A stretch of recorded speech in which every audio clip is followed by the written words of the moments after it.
stay in the ball game through the first quarter and make it a close, hard-fought football game and get back into the kind of rhythm that we played throughout most of the season after the Eastland ball game. And then I think if it's a tight ball game, we got a chance to win. I really do. Charlie, you said already that the key ingredient to your team's success this year is the kicking game. And of course, right now the wind's coming out of the south about 40 miles an hour. How's that going to affect tonight's outcome, you think? Well, you know, you would think it would be just as even for both teams, but really I think it gives Eastland a little bit of an advantage because they have a young man that kicks for them. He's just awesome. He's a super kicker, a kid named Williamson. And I'm afraid that could be a problem for us. I really am. I hope that we can get the wind in the first quarter to our back and maybe at least, like I said, get that first quarter under our belt and before the wind really becomes a factor. If we can, we need to try to control the football on offense. That's going to be a little tough to do on Eastland, however. They're real tough up front defensively. Charlie, you've already played Eastland once this year, and you lost your last ball game of the year. How does that affect your momentum going into this first game by district? Well, I don't really think that it affects our momentum a whole lot. We were in a position where we knew that we were the district champions. We knew that we were going to play Eastland or De Leon. We knew it was going to be in Shotwell here in Abilene regardless. There really wasn't a whole lot to play for from our standpoint. And with that, Haskell was very well prepared, very well coached, and they just have a fine football team. That all added up to a defeat for us. We can't worry about that now. That's in the past. All we can do is take that first step in the playoffs. We're going to have to play the best football game we've played all year long if we're still going to be playing football tomorrow morning because Eastland is very well coached. They're an excellent high school football team, and let's just tee it up and see who does what. Charlie, I don't want to give your age away, but I played for you back when I was at Abilene Christian. You were a graduate assistant, and I know your kids are going to play with a lot of enthusiasm. They're going to be well prepared, and they're going to give it everything they've got. I wish you the best of luck. Folks, we'll be back with the kickoff here in just a little while. Thank you, Charlie. Well, you don't have to give my age away because I think you were about, 12 when I was coaching you anyway. We appreciate y'all being here. We really do. And it's good for Anson. It's good for Eastland. I guarantee it's good for the area. These little kids come from small towns, and I tell you what, it's something else for them to get to take a videotape, put it in their library the rest of their life. And I want to give a special thanks to David Bacon for that. And I guarantee when a kid's 35 or 40 years old like I am, he's going to really enjoy that tape, I promise you. And we appreciate you being here. You're welcome, Charlie. We'll be back at the kickoff in just a minute.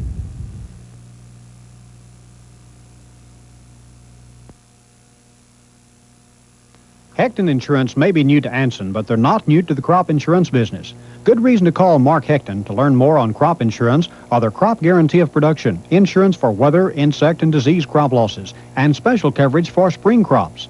Call Mark Hecton with Hecton Insurance to learn more about multi-peril crop insurance at 823-3836. Hecton Insurance in Anson, proud to serve the growing West Texas agribusiness community. Lawrence Hall Chevrolet Oldsmobile Buick in Anson is bigger and better than ever with their new expanded inventory of new and used cars and trucks, including the Chevrolet Luxury Conversion Suburban with special features like comfortable bucket seats, power steering, and air conditioning, a custom control panel with AM/FM stereo, TV, and VCR unit, a built-in radar detector, and high and low mood lighting in back. After you test drive the luxury Suburban from Lawrence Hall, you'll never want to drive anything else. Lawrence Hall Chevrolet Oldsmobile Buick in Anson. For over 50 years, Victor Cornelius and his staff in Eastland have provided the best in printing and business needs. Using the latest equipment available, Victor Cornelius has been considered the leader in menu printing and preparation. Victor Cornelius has achieved worldwide recognition as the premier menu and business professional printer. Innovative and creative for over 50 years, the Victor Cornelius Company, across from the post office in Eastland. The Eastland Maverick Quarterback Club knows what it takes to make a winner: dedication. The Maverick Quarterback Club also knows that tradition is strong in Eastland. Maverick Stadium is where some of the best high school football in Texas is played, and on most Friday nights, that football is played by the Eastland Mavericks. This monument salutes the dedication and the winning spirit displayed by the Eastland 82 State Championship team. The names and numbers are inscribed here.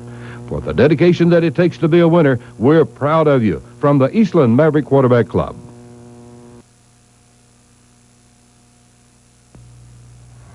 Back at P.E. Shotwell Stadium this evening, the Anson Tigers versus the Eastland Mavericks in the Class 2A Bi-District Championship ball game here. And as you're looking at the signs, as the two teams are about ready to come blasting out of the field house, Tom, you know, at this time of year, there just really is sort of a special atmosphere with the playoffs, as here come the Eastland Mavericks onto the field here at P.E. Shotwell Stadium. David, you're so right. This time of year, this type of game means more to these kids than any other football game of the year. This one that will be burned in their memory the most, especially the seniors. This is the last time, could be the last time they suit up for Anson or Eastland. What is the atmosphere in the playoffs as now we look at the Anson Tigers come onto the field? What is the difference between this kind of game as you're preparing for it mentally as opposed to a regular season ball game? This one's sudden death. You know, David, it's a sudden death ball game. There will be a winner when this game is over with. There will not be a tie, not ending in a tie either. The UIL rules are set so that either on penetrations, first downs, and so forth, they're going to determine a winner when this game's over. And the winner of this ball game will play the winner of the Winters Stanton ball game back here at P.E. Shotwell Stadium next week. So the winner of this ball game knows where they will be in the next round of the state high school football playoffs. Also, Anson coming off a defeat, David, in their last ball game of the year against Haskell. Eastland played Anson back during the year, beat them 30-0. They've got a lot to prove tonight. They may have a little bit of a psychological advantage because Eastland may be on a little bit of a downer, thinking they might have Anson's number. Another thing, Eastland lost its final game of the regular season, too. They lost to state-ranked and undefeated De Leon last week, 17-14. As we're going to have the captains meeting out in the middle of the field. And we'll be going down to the referee, Bob Burton, as we've got the coin flip for tonight's ball game here tonight at P.E. Shotwell Stadium.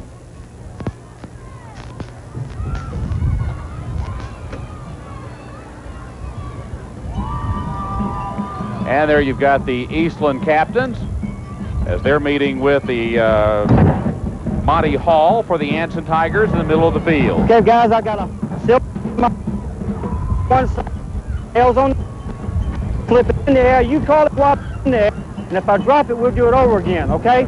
Call it loud, hear it, okay? What did he call? He called a head, and it's a tail. You win your toy, you keep it for a souvenir. You win your choice. You want the ball? He wants the ball. Okay, turn around over there, facing this way. You over here with me, facing that way. Eastland has won the toss and will receive. Guys, shake hands, have a good ball game. Okay, so it'll be the Eastland Mavericks offense on the field first, and I'll give you that starting offensive lineup for Eastland. And why don't you go over the starting defensive lineup for the Anson Tigers? Eastland offensively at wide receiver, Benji Adamez. We've got Jeff Bird at left tackle. Left guard will be Brian Orms. The center will be Terry Jones. The starting right guard will be Jay Clark. At right tackle, it will be Eric Farmer. The tight end will be Joe Williamson. Starting quarterback for the Mavericks will be number 14, Philip Montgomery. Fullback will be Tracy Messenger. The tailback, Raiford Rattan. And at wide receiver, we'll have Richard Hyde. That's the offensive lineup for the Eastland Mavericks. David, starting tonight for defense for the Anson Tigers, left end, number 54, Cully Sanders. Left tackle, number 72, Jesse Mata. Right tackle, number 38, Mike Valadez. Right end, Jonathan Douglas, number 88. Left outside linebacker, number 64, Kevin Herons. Middle linebacker, James Solis, number 68. And right outside linebacker is number 40, Jeff Addison. Left cornerback, number 20, Steven Simpson. Free safety, number 12, Monty Hall. Strong safety, number 10, Kyle McIntyre. And right cornerback, number 22, Mike Prantner. And with the ball teed up for the Anson Tigers, that's going to be Jesse Mata, number 72 for the Anson Tigers. Back deep to receive for the Eastland Mavericks is going to be Raiford Rattan, as we're just about ready to start this tonight's district, this is a bi-district championship ball game. Eastland coming into this ball game with a record of 7-2-1 for first-year head coach Ron Sanderson. And for the Anson Tigers, their head football coach Charlie Copeland, they come into this ball game with a record of 7-3. And there's the signal by the referee. And here's the kickoff, fielded by Rattan for the Eastland Mavericks across the 20, still on his feet. And he's going to be dragged down finally in the vicinity of the 30-yard line. Jonathan Douglas with the tackle for the Anson Tigers. So it'll be first down and 10 for Eastland. And they're having to go right into the face of a southeasterly breeze that's blowing at 16 to 23 miles per hour. And wind will be a real factor in this ball game tonight, Tom. Sure will, David. And you're talking about the Rattan kid. He's a scoring machine, isn't he? He has scored like 20 touchdowns this season for the Eastland Mavericks. He is number 2. So look out for him. He will be used, no doubt, a lot. Montgomery and a quarterback for Eastland. And sure enough, they hand off to Raiford Rattan. and he picks up 5 and about 7 yards before he's finally brought down at the 37-yard line. James Solis with the tackle from his middle linebacker slot, along with Jesse Mata for the Anson Tigers. Just an off tackle that time, David, by Rattan. Broke 2 or 3 tackles at the line of scrimmage and made a good gain out of it for about 6-7 yards. Checking. 8 yards. Checking into the ball game, John Morris now for the Eastland Mavericks. He goes out wide to the left side. Coming out wide to the right is going to be Richard Hyde. 2nd down and short for the Eastland Mavericks. Hand off to Messenger, and he's got the first down to the 45-yard line of Eastland. It'll be a 1st down and 10 for Eastland. The tackle made by Tully Sanders for the Anson Tigers. Also there, Jeff Addison for Anson, but not before it is a 1st down for Eastland at their own 45-yard line. Just a little delay, almost like a draw that time, David. The running back cuts in behind the center, and again, good blocking by the offensive line for the Eastland Mavericks. And I just want to say we're excited that we'll be able to broadcast this ball game for you tonight here on KTAB. And we hope to be back at Shotwell Stadium against next Friday night when the winner of this ball game faces the winner of the winter's Staten ball game. Rattan, the ball carrier, at the 40. He's free at the 30. And he could go all the way, and it is a touchdown for the Eastland Mavericks. No flags down, David. That'll count as 6 points for Rattan and the Eastland Mavericks. Great blocking at the line of scrimmage. The linebacker, James Solis, was knocked out of the play. Rattan cuts it back outside and goes all the way for a touchdown. For Jason Rattan, his 21st touchdown of the season, and the Mavericks break out in front 6-0 with 10:45 left to go in the first quarter. Raiford Rattan. And to attempt the extra point, this is going to be Joe Williamson. Holding will be Philip Montgomery for the Eastland Mavericks. Kick is they're going to bobble the kick, and they're going to swarm him under at about the 10-yard line. So the try for the extra point is no good. It looked like Monty Hall was the one, along with Angel Rodriguez, who forced the bobble there for the Anson Tigers. 3-play, 70-yard drive, a 55-yard touchdown run by Raiford Rattan as Eastland takes a 6-0 lead over Anson with 10:45 left to go in the first quarter. Football 88 will continue in a moment on KTAB. Hood King Ford Mercury in Eastland wants to know, have you driven a Ford lately? Well, if you haven't, come see the new 1989 Ford and Mercuries that have just arrived. You'll find additional saving at Hood King as we celebrate 50 years as Eastland County's Ford and Mercury dealer. Hood King has in stock the exciting Tempo, Taurus, and versatile Aerostar vans, and Texas' favorite, the tough Ford pickups. See Hood King for quality selection of used cars, too. For personal service, it's Hood King Ford in Eastland, celebrating 50 years of service. Eastland National Bank, a full-service friendly bank, is proud to be a part of the growth of Eastland. The Eastland National Bank is behind the red and black Eastland Mavericks in the 1988 high school playoffs. Eastland National Bank and the people of Eastland are proud of the Mavericks for another playoff appearance. So go get 'em, Mavs. For a full-service friendly hometown bank, think of Eastland National Bank, where you're always greeted with a smile. Banking like it should be, friendly. At Eastland National Bank, member FDIC. Since 1919, families have trusted the D.L. Kinnaird Insurance Company of Eastland. Kinnaird Insurance offers full coverage to your family and your belongings. Eastland has relied on Sally Kinnaird and Mike Perry in the past, and now for the future. The professional staff at Kinnaird Insurance are eager to serve your needs. Whether it's home, life, or auto, see the D.L. Kinnaird Insurance Company of Eastland for total coverage. D.L. Kinnaird Insurance, 104 North Lamar, Eastland. Let the Buddy Aaron team be the winning team for your life insurance needs. Trust the professionals in Eastland's most progressive insurance agency. The friendly staff at Buddy Aaron offers complete insurance services from life, health, home, and auto. Buddy Aaron offers 20 years experience as an independent insurance agent and as a representative of E.F. Hutton Life. Put the winning team to work for you and call the man with the plan. Call the Buddy Aaron Insurance Agency for your complete insurance needs. Back at P.E. Shotwell Stadium, the Anson Tigers will take the field offensively. I'll give you that starting lineup, and Tommy will give you the starting defense for the Eastland Mavericks. Anson Tigers offensively, left tackle Randy Held, starting left guard Julio Villanueva, Kevin Herring at center, Tully Sanders at right guard, at right tackle John Paul Huber. Starting tight end will be Dale McGee. Wide receivers will be Jeff Addison and Steven Simpson. The running backs will be Mike Valadez and Billy Scott. And the starting quarterback for Anson will be Monty Hall. And why don't you go over that starting Eastland Maverick defense for us, Tommy? David starting at left end, number 10, Joe Williamson. Left tackle, number 75, Rick Petrie. Right tackle, Chad Gosnell, number 55. Right end, number 77, Brian Arms. I'll be back in a minute, David. Here's the kickoff into that breeze. It's held up, fielded by Douglas, and he's going to get it at about the 33-yard line. He bobbled it momentarily, but he retains possession for the Anson Tigers at their own 33-yard line. Left outside linebacker, David, number 66, Dylan Schlepp. Middle linebacker, number 32, Brent Sanderson. Right outside linebacker, number 58, Jeff Bird. Right left half, left cornerback, number 7, Benji Adamez. Rover, number 2, Raiford Rattan. Safety, number 14, Philip Montgomery. And right cornerback, number 33, John Morris. And remember, Eastland did miss the try for the extra point.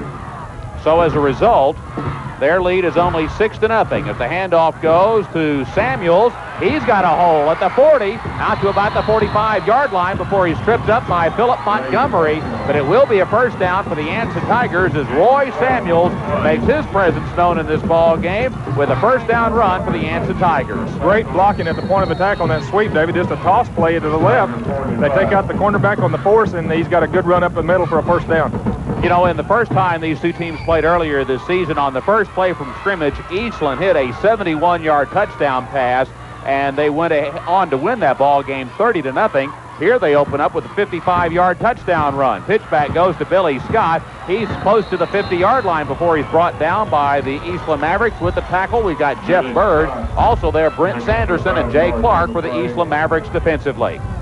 A good 5-yard gain on first down. That's what Anson's got to do. They've got to control the ball, try to use as much clock as they can, or try to take advantage of the clock as much as they can. David, with the wind at their back, they would have hoped while ago that Eastland would have had to punt and would give them good field position. Poppy Escobedo checking into the ball game defensively now for the Eastland Mavericks. Anson with a 2nd down and 5 at the 50-yard line. Hand off Scott, and he picks up 3, maybe 4 yards. Also, when these two teams played earlier this season, Billy Scott did not play for the Anson Tigers. He's brought down by Brian Orms along with Jay Clark defensively for the Eastland Mavericks, and it will be a 3rd and short yardage situation now for Anson at the 47-yard line of Eastland. David, Eastland has really got some size on their defensive line. 6'5", 210-pound junior Brian Orms, and Jay Clark's a 6'5", 235-pound junior, and they got some youth on that defensive line. We're approaching the 9-minute mark of our first quarter. Eastland leading the ball game over Anson by a score of 6-0. Simpson, the man in motion, handoff Scott. He's got the first down. He's down to the 42-yard line of Eastland before he's brought down by Raiford Rattan. Also Jay Clark again. Jay Clark very active defensively so far for Eastland, but not before it's another first down for the Anson Tigers. Getting back a little bit of that size, number 75, Rick Petrie, 6'1", 200-pound junior. Chad Gosnell, 6'2", 220. This is 5A size here, David. And probably one of the reasons why Eastland is back in the playoffs for the 7th time in the last 8 years. Motion on the right side of the line, and flags are down before we're able to get the play off. And we'll pick up the designation from the official, Bob Burton, along the near sideline. Get ball. You leave it to see. White. 5-yard mark off against the Anson Tigers. What was 1st and 10 becomes 1st and 15. The new line of scrimmage will be the 46-yard line. Legal procedure. Right. Still first down. 8:39 left to go here in the first quarter of our ball game at P.E. Shotwell Stadium. Fun to do the playoffs, Tom. Sure is, David, but you know the wind here, David, is blowing a good 30, 35 miles an hour. I'm not buying that 20 miles an hour. Anson is going to use that wind as Hall throws, and the pass is going to be no good. The intended receiver downfield is going to be Addison for the Anson Tigers, and he is going to have the ball partially deflected by Joe Williamson for Eastland. Williamson timed his jump perfectly. That was it. The receiver was wide open out there in the flat, David, and number 10, Joe Williamson, the left defensive end for Eastland, got up and got a piece of the ball. Incomplete pass stops the clock with 8:21 left to go first quarter. 2nd down and 15 now for Anson at the Eastland 46-yard line. Samuels is out wide to the right side, and now we're going to have some more movement along the side, more movement along the line, rather. And it looks like it could be a penalty here against Eastland. Offsides. Defense, 55. That was a good job probably by the quarterback, David, to get that 5 yards back to take advantage of some of that aggressiveness, enthusiasm on the part of the Eastland Mavericks to get a penalty on them, nullify that offsides a while ago by the Anson Tigers. Simpson checks back into the ball game now for Anson, taking the place of Roy Samuels. 2nd down and 10 now for Anson. The new line of scrimmage, the 41 of the Eastland Mavericks. Simpson, the man in motion. Quarterback Hall keeps. He's still going down to the 35-yard line. Spun down. Pickup of about 6 yards. It'll be 3rd and 4 when we scrimmage again. Benji Adamez with the tackle for the Eastland Mavericks. Benji Adamez hit him roughly around the line of scrimmage, and just a great job by the quarterback, Monty Hall, to pick up that extra yardage. He was off balance and fell for another 4 or 5 yards, Dave. Hall, 155 carries for 700 yards this year for the Anson Tigers. He has scored 6 touchdowns running the ball. He is the leading scorer for the Anson Tigers of Coach Charlie Copeland. 3rd down and 4 for Anson at the 35 of Eastland. Handoff up the middle. This is Valadez, and he's going to have the first down at the 30-yard line. Valadez, who came into this ball game, 72 carries for 308 yards, 5 touchdowns. He's tackled by Brent Sanderson, but not before he's got the first down for the Anson Tigers. Just a quick hitter up the middle. That time Sanderson was the only one who had a shot at him, and he could have been gone because he had a lead block, a dive blocker in front of him. And a good job by Sanderson to get him down. Anson on the move. Trailing in the ball game, 6-0. Handoff. This is going to be Samuels. He's going to be brought down to the 25-yard line. Brought down by Brent Sanderson from that middle linebacker position. He is only a sophomore, but he is starting tonight for the Eastland Mavericks. Also, John Morrison on the tackle. And that's the 3rd first down on this drive. And Anson has been able to pick up yardage at 4 or 5 yards a clip. Sure have. You know, David, they're using a lot of clock here where they would like to conserve it and make Eastland work into this win, and they're going to have to turn around and hopefully do the same thing next quarter. 2nd down and 6. Hall keeps. 25, 20. Still going at the 15. Finally down at about the 11-yard line. He's horse-collared by Adamez from his cornerback position. And it looks like John Paul Huber was the one who sprung the big block to spring the quarterback loose for that first down run for the Anson Tigers. That was a great block, great technique. He got outside, worked his way around, and got the hook on him, we call it the offensive line term. Hooked that defensive end real well and allowed the quarterback to get around outside. Eastland leading in our ball game by a score of 6-0, but Anson with a first down and 10 at the Maverick 11-yard line. Monty Hall in at quarterback. Pitch back goes to Scott, trying to turn the corner. Gets back up to the line of scrimmage, and that is it. He is ridden down by Jeff Bird. No gain on that play, as the Maverick defensive unit was able to string the ball out effectively to the near sideline. They certainly were. Great job by the right outside linebacker, number 58, Jeff Bird. They had that play diagnosed quick, David. They were out there in a hurry and didn't now allow but about a foot yardage off of that play. Brian Orms checks into the ball game defensively for Eastland. 6'5", 210-pound junior. He's only a junior. Tell you what, they have 4 juniors who see a lot of playing time defensively for Eastland, so they're going to be stout again next year on that front wall. Hall, play action pass over the head of the intended receiver, Addison, in the end zone.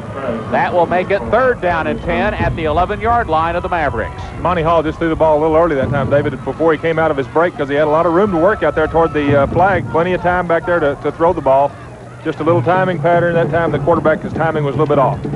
And that incomplete pass stops the clock with 5:37 left to go in our first quarter here at P.E. Shotwell Stadium tonight. The Anson Tigers versus the Eastland Mavericks on KTAB television. David Bacon along with Tom Humphrey calling the action. And now we're going to have more flags down on the play. Scott was the man in motion, but the movement was apparently on the right side of the Anson line. Dead ball. Illegal procedure. 70. So that's a 5-yard mark off back to the 16-yard line of Eastland. So what was 3rd and 10 now becomes illegal procedure on the white team. Still 3 on the snap. 3rd and 15. And Charlie Copeland, the head coach for Anson, was practically all the way out to the hash mark after watching his team jump off sides. David, you only have to know Charlie to know he won't tolerate that. Scott, the man in motion. Hall ad-libs, still on his feet, and the ball is down on the ground at about the 10-yard line. Looks like Anson is going to be able to retain possession. John Morris along with Philip Montgomery in on the tackle for the Eastland Mavericks. And let's see what the Anson Tigers decide to do. It looks like Charlie Copeland is going to call a timeout, stopping the clock with 5:10 left to go here in our first quarter of play. Eastland leading the ball game 6-0. Both these teams, Tom, have been able to move the ball somewhat effectively.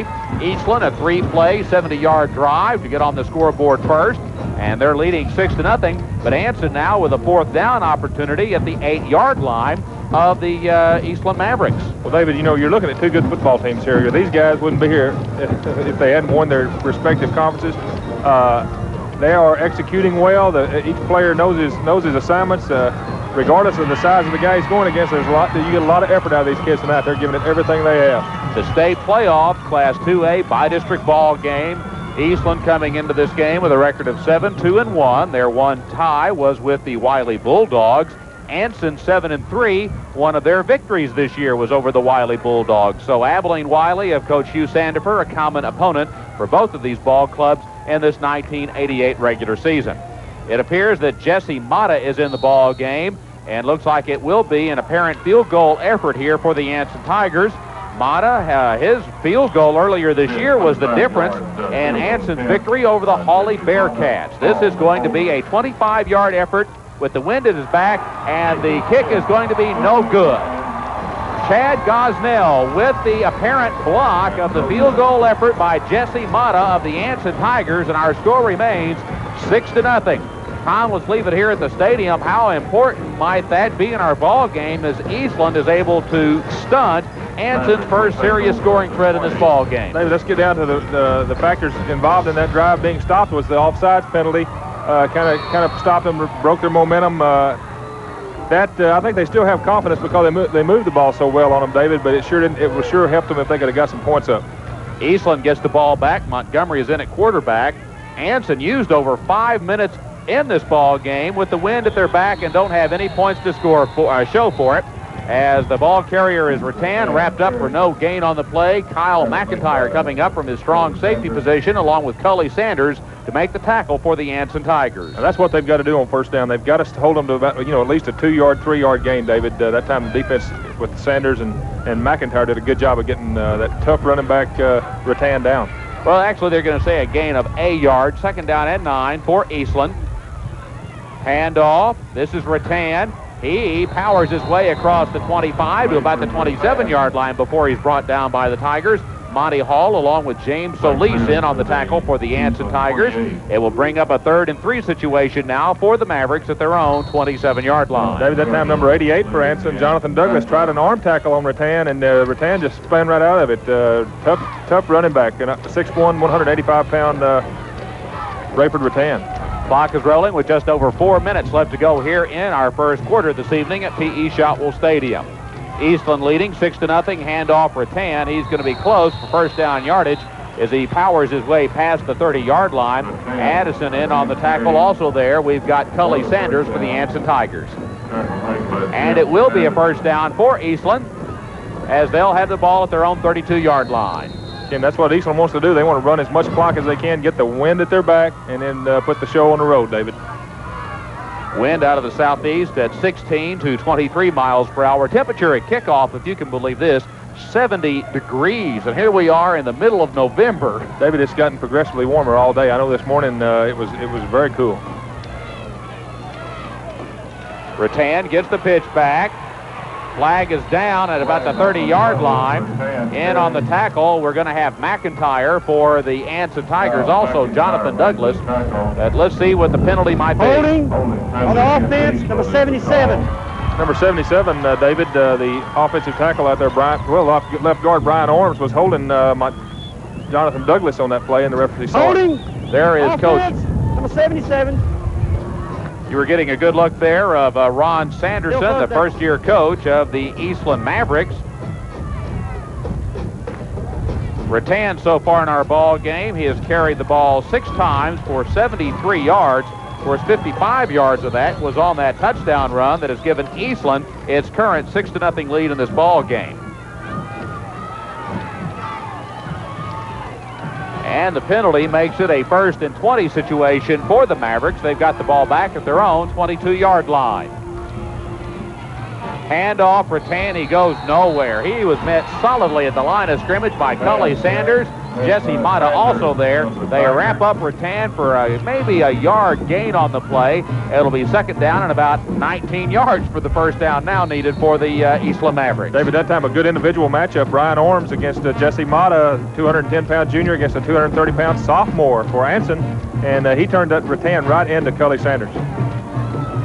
And you just saw head coach Charlie Copeland over on the far side of the field for the Anson Tigers. Charlie in his 3rd year as the head coach at Anson. Handoff, Rattan on the counter play. He's still dancing past the 30 to about the 31-yard line before he's brought down by the Tigers. And on the tackle then, we've got Simpson for Anson. Also there, James Solis from his middle linebacker position, and Kyle McIntyre. Pickup of maybe 7 yards on that last carry. It'll be 3rd down and about 11 needed for the 1st. The line of scrimmage, the 32-yard line of the Eastland Mavericks. They've got to hold them here, David. They want Eastland to punt so bad because they're punting into a 25 to 30 mile an hour wind. We're under 2 minutes and counting left to go in our 1st quarter. Philip Montgomery in at quarterback for Eastland. Messenger, the man in motion, and we've got flags down on the play, stopping the clock with 1:49 left to go in the 1st quarter. Number 10. Number 10. False start, number 10. Dead ball. False start. 10.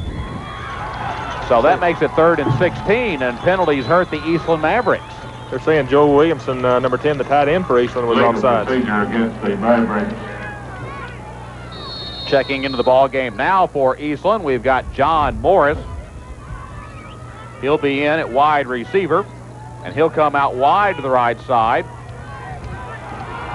Williamson, the tight end, is on the left side as Eastland faces a 3rd and 16 from their own 27-yard line. High, the man in motion. Montgomery, play action, throws, complete to Williamson at the 35-yard line. Still on his feet to the 40, falls forward to about the 42. That might be enough for the 1st down. We'll just have to wait and see. I don't know, David. I think he's just short. Great individual effort by the receiver on that play to get as far as he did. He had to break at least 3 or 4 tackles. That was Joe Williamson, 6'1", 165-pound senior. And it looks like it's going to be enough for the 1st down for the Eastland Mavericks, who convert on a 3rd and long situation to keep the ball away from the Anson Tigers, while Anson has got this huge wind advantage here in the dying seconds of our 1st quarter of play. And not been able to do anything with it, David. 1:01 left to go, 1st quarter. Eastland 1st down and 10 at their own 43-yard line. Rattan gets the call, turns the corner, and we've got a flag down at about the 50-yard line. There is a flag down, no gain on the play by Rattan. Anson does a good job stringing the ball out defensively. Kyle McIntyre with the tackle for the Tigers, but let's see if we can check the meaning of the flag that was thrown at about the 50-yard line. Got a crack back on 22. Got a crack back block on the offense, number 22. By the Mavericks. Now for Eastland, they had 3 penalties for 20 yards. Anson had 2 penalties for 10 yards, whereas one of those penalties for the Tigers taking them out of a scoring opportunity earlier in our 1st quarter of play. Got a crack back here, number 22. That now Still makes first down. 4 penalties for 30 yards against the Eastland Mavericks, and they're socked all the way back to their 27-yard line, Tom. David, penalties can really stymie anything you're trying to get set and established offensively. Again, Eastland moving the ball well, but the penalties keep moving them back. Eastland with a 1st and 25 from their own 27-yard line. Of course, remember, earlier on this drive, they were able to successfully convert on 3rd and 17. Montgomery, the quarterback. Keith turns the corner, 30-yard line, goes out of bounds along the near sideline. He's brought out of bounds by Douglas. And they're going to say that he gained about 7 yards on that play. It'll be 2nd down and 18 now for Eastland at their own 34-yard line. Also, Douglas was in on the tackle there for Anson. David, he's sure a good-looking athlete, 6'4", 195 pounds, and he's a right end. He came all the way across the field and made the tackle. Eastland's offense, a very potent offense as we look at Charlie Copeland over on the far side of the field. Charlie, in his third year as the head coach of the Tigers, he's guided the Tigers to 2 district championships. His overall record at Anson, 18 wins, 12 losses, 2 ties. Before coming to Anson, Copeland had served as an assistant coach on the staffs at Cooper and Sweetwater High School. Montgomery throws, pass is incomplete along the near sideline in front of the Eastland bench. David, Charlie is out on the field almost to the hash mark on every play. He is so into the ball game. Look at him. He's there he is at the top of your screen. Charlie, the sideline bud. Charlie gets into it, doesn't he? He really, I'm telling you, those kids have a fun time over there at Anson. Charlie is so full of enthusiasm. At the same time, he gets tremendous effort out of those boys, David. He's just a fun guy to be around. There's Charlie Copeland. I first started knowing Charlie when he was on the staff over here at Cooper High School in Abilene after he'd moved here from Sweetwater, and then he got the head coaching job at Anson, and what a job he's done with the Tigers. Hand off to Rattan. Last play of the first quarter, they stuff in for about a 3, maybe 4-yard gain. Douglas again with the tackle for the Anson Tigers, and that will end our first quarter of play at P.E. Shotwell Stadium with our score Eastland 6, Anson nothing. Football 88 will continue in a moment on KTAB. Your full-service bank since 1902 is the First National Bank of Anson. The quality of service you receive from our loan officers at the First National Bank of Anson is unequaled. First National of Anson President Jim Heidenheimer invites you to try Anson's favorite bank for your personal or business needs. Just walk in the door and find out how friendly banking at First National Bank in Anson can be. The First National Bank in Anson, member FDIC, wishes the best of luck to the 88 Anson Tigers. If there's someone special that you want to do something special for, send them a gift from Anson Flower and Gift. Anson Flower and Gift Shop offers an elegant assortment of brass and crystal gift ideas and fresh or silk flowers for that someone special. Anson Flower and Gift Shop also is a member of the FTD Florist Trans World Delivery for that special someone far away. Anson Flower and Gift would like to also invite you to their Christmas open house November 20th from 2 till 4 p.m. Gifts for that special someone from Anson Flower and Gift. There's nothing better than going for the good stuff. And where can you find the good stuff? Well, Good Stuff Video and Pizza. Come to Good Stuff Video and Pizza and enjoy great pizza. And while your pizza's in the oven, pick out your favorite movie from our wide selection, or order your pizza to go. Now, what can be better than that? So go for the good stuff at Good Stuff Video and Pizza in Anson, Hamlin, and Aspermont. Go for the good stuff. When it's time to retire your truck or family auto, make a stop at Bill Leopard Oil Company in Anson. The good folks at Bill Leopard's will be happy to show you the BF Goodrich lineup. The quality Goodrich tire features a unique tread design that provides traction, long mileage, and a quiet ride. Couple that with the Bill Leopard style of mounting, balancing, and service, and you're ready for thousands of trouble-free driving miles. The BF Goodrich Lifesaver XLM is backed by years of development. See it today at Bill Leopard Oil Company, Anson, sporting more than half a century of service to the big country.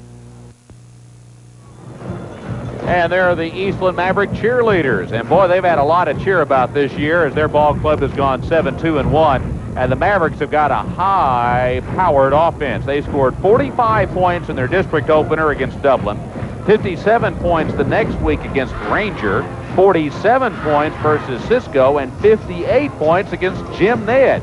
The fewest number of points they had in a 4-game stretch to open up district competition was 45 points. They lead our ball game tonight 6-0 as we start the second quarter at Shotwell Stadium. And they're going to have to punt the ball away.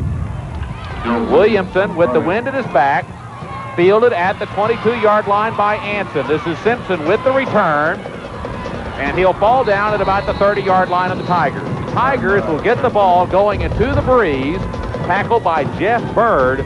But really, in that first successive drive that Anson had when they got all the way down to the 7-yard line, they didn't throw the ball all that much. That was a 40-yard punt. Anson was able to move the ball effectively on the ground, Tom. They sure were, David. I tell you, they're going to come back and try it again because they've got to move the ball on the ground with this wind in their face.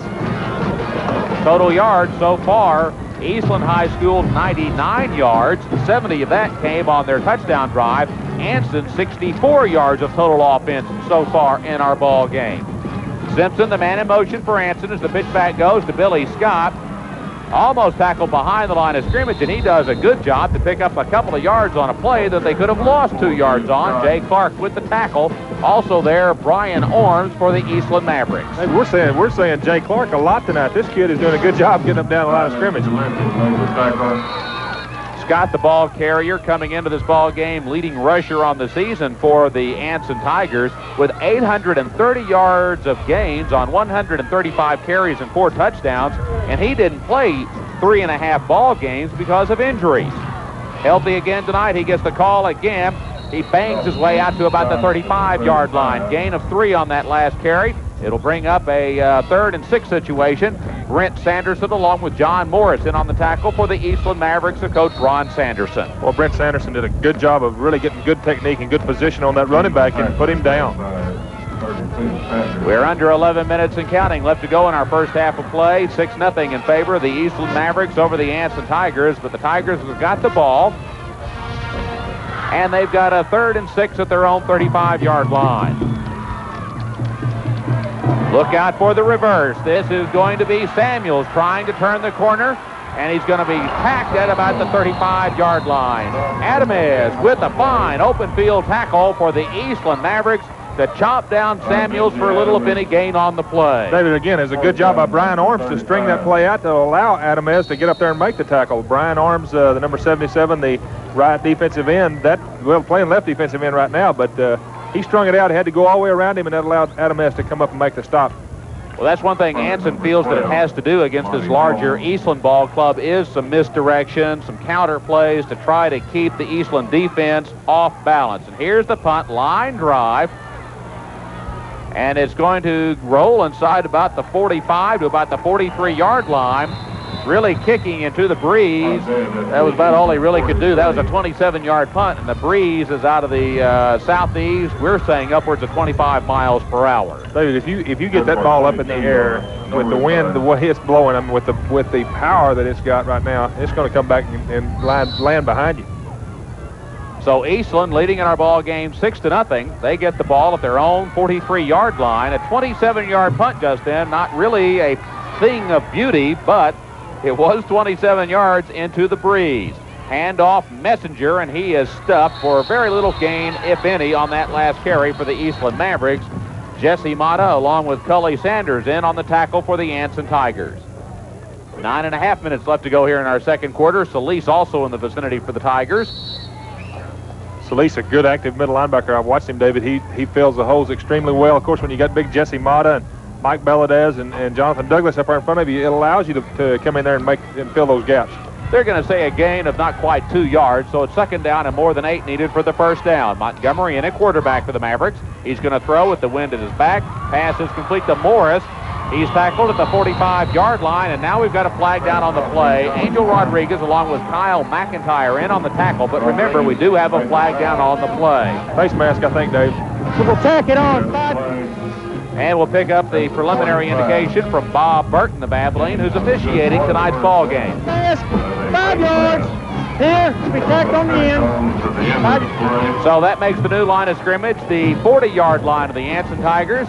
I'm really sort of surprised we're seeing a lot of penalties for a state playoff game. Well, David, you know, in a game like this, you think in terms of sudden death, you think in terms of desperation. You know, a lot of times if I don't make the tackle, I've got to make it any way I can, and whether it's grabbing a face mask or however, I think it's just it goes back to the amount of effort these kids are putting into it. They're just going for broke. First down and 10 for Eastland at the Anson 40-yard line. Montgomery with the wind at his back wants to throw, goes long downfield. It's going to be incomplete.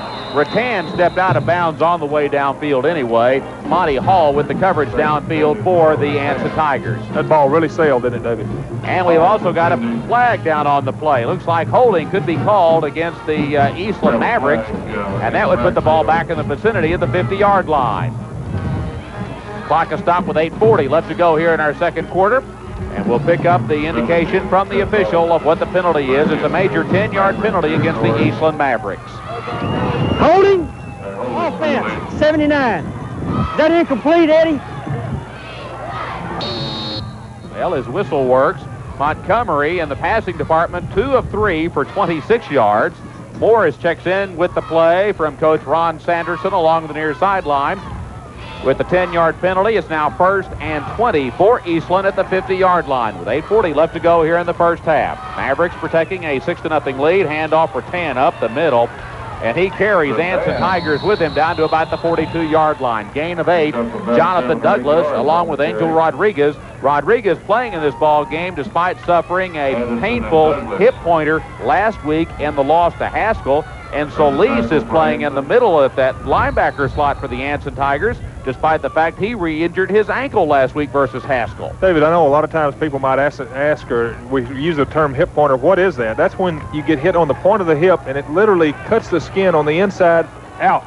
Oh. Unbelievably painful, let me tell you guys. It is very, very painful. 2nd down and 12 for the Mavericks. Montgomery keeps. He's inside the 40, inside the 35, the 30. Look out. He's finally chopped down at the 22-yard line, but we've also got a flag down on the play. Angel Rodriguez with the tackle for Anson, but we do have a flag down on the play, and let's pick up the indication from the official on what it might be. Could be against Eastland from the way the Mavericks are acting. 22. Cliff against the Eastland Mavericks. So both teams committing an uncharacteristic number of errors in the early part of our ball game. David, I'm going to tell you something. Philip Montgomery ran over Kyle McIntyre, who was coming up the field on that play, and if it wasn't for Angel Rodriguez, he would have been gone for a touchdown, irrespective of the penalty. They put the ball back at about the 40-yard line of Anson. 7:44 left to go here in our second quarter. And they're going to say it's going to be 2nd down and 9. So wipe out that last run. It's now 2nd down and 9 for Eastland at the 40-yard line. This is Messenger, the ball carrier. He's down to about the 30-yard line. That will be closed for a first down for the Eastland Mavericks. He's tackled by McIntyre and Angel Rodriguez. Angel playing a very good ball game despite that painful hip pointer that he suffered last week. And they're going to say 3rd and short for Eastland at the 30-yard line of Anson. David, these kids, even in high school and college, it's mandatory that they wear hip pads. So if you get a hip pointer with the padding that you have on, you had to have a pretty good hit. Eastland with a 3rd and short at the Anson 30-yard line. We're under 7 minutes and counting left to go, first half. Montgomery in a quarterback. Play action pass downfield, and it's going to be caught by Williamson for a touchdown. Great passing catch. Number 10, Williamson reaches up, snags that ball about the 5-yard line, and he's in for a touchdown. Great pass by the quarterback, Philip Montgomery. And Eastland able to overcome a ton of penalties on that drive to go down and score for Philip Montgomery. That is his 9th touchdown pass of the season. And Williamson, who just caught that touchdown pass, the tight end, stays in the ball game to attempt the extra point. With 6:40 left to go in the second quarter, kick is on its way, and this time the kick is good. Our new score in the ball game with 6:40 left to go in the second quarter. It's the Eastland Mavericks 13, the Anson Tigers nothing. Football 88 will continue in a moment on KTAB. Anson Metal Products, 1202 12th Street in Anson, offers service since 1941 to Jones and surrounding counties for heating and air conditioning. Anson Metal Products offers quality heating and cooling units from names like Amana, Hale, Ream, and Janitrol. Anson Metal Products also is ready to handle any sheet metal job with quality and experience. Just call Anson Metal Products and talk to Wayne or David Smith and get the job done right. Give them a call at 823-3276. Anson Metal Products for your heating and cooling needs. Saddle them up and head them over to Heidenheimer's in Anson for great fall savings. There's savings for the entire family. Heidenheimer's has great savings for your cowgirls with Wrangler Silver Lake Collection jeans, fashionable for the right fit. Heidenheimer's also has Wrangler PRCA Pro Rodeo jeans and a good selection to choose from for both men and women. So round up your herd and come on down to Heidenheimer's, your official Wrangler PRCA jeans dealer. Heidenheimer's Department Store, across from the courthouse in Anson. For the best steak in Anson, come to B's Steakhouse. B's Steakhouse, 1312 South Commercial in Anson, offers breakfast or lunch. Come to B's Steakhouse Sunday through Friday from 6 a.m. until 1:30 p.m. and try fresh eggs with bacon, sausage, or ham. B's also offers delicious chicken fried steaks, sandwiches, or ribeye steaks for lunch. You'll also find a smile and your friends at B's Steakhouse in Anson. B's Steakhouse, 1312 South Commercial, where we feed the Tigers.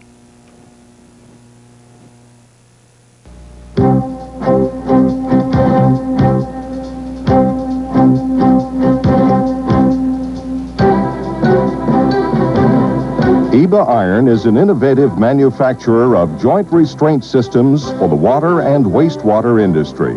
EBA's leading products are the patented Megalug and FlexTend, systems designed to restrain and protect pipelines from unexpected motion. EBA Iron, helping build a stronger community.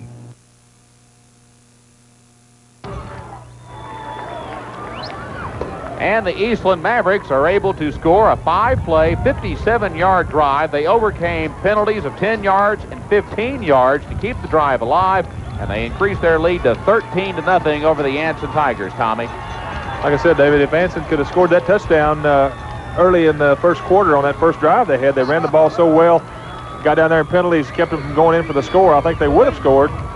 Now they're looking at a 2-touchdown disadvantage. They could, right now, they'd have to come back and score 2 touchdowns and kick the extra points. They'd be in good shape.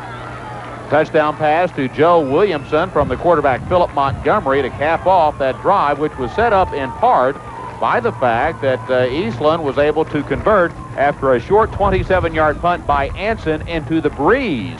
So the wind really coming into play on that particular drive because it made Anson punt a short punt, and as a result, Eastland was able to get the ball in good field position and drive it on down, scoring from 57 yards out to go ahead 13-0 with 6:40 left to go in the second quarter. Now Anson runs what we call the starburst kickoff. These are always fun to watch, and here's the kickoff by the Mavericks. Looks like Addison has still got it, and he does. Addison has got it at the 35, to the 40, 50. Still going. He's going to be down at the 45. Fumble, David, fumbled. He dropped the ball, and it's recovered by the Eastland Mavericks. And there's also a flag down on the play. So hold everything. A flag is down on the play. Eastland might have been offsides on the kickoff. Let's see the meaning of the flag. Have a flag on the play. Offside on the kicking team. So the Eastland Mavericks hurt themselves with another penalty that negates the fumble recovery at their own 45-yard line. Big break for Anson, David. That was what a heartbreaking play for the return man that time, number 40, Addison. Jeff Addison, to get back there. Just like he either just dropped the ball, David, or was stripped from behind and promptly fell on by an Eastland Maverick. He had to breathe a sigh of relief to look up and see that flag on the ground. So we'll try it again from the 35-yard line. Eastland has been socked with 7 penalties for 65 yards already in our ball game, and that's got to be a concern for head coach Ron Sanderson, although they overcame 2 penalties for 25 yards and that last touchdown drive they had to put another 7 points on the board. They lead 13-0, and we'll try the kickoff again. Now remember, this is the starburst. That's what it's called. And this time, Eastland's going to kick it short. And it looks like McIntyre kept it, and he's going to be down at about the 18-yard line. Ben Cohn with the tackle for the Eastland Mavericks, and we've got another flag down on the play back at about the 15-yard line. Another flag is down in the vicinity of the 15. And they're going to say illegal forward pass, or a forward lateral, I guess is what the ruling is, against the Anson Tigers. Oh, boy, David. Dead ball spot right there, Larry. Yeah. Illegal forward handoff on the return. So the Anson Tigers hurt themselves with a penalty deep in their own territory. With 6:23 left to go in the second quarter, Eastland leading in our ball game 13-0. And they're going to spot the ball back at the 13-yard line of the Anson Tigers. That's where they'll start this drive with quarterback Monty Hall.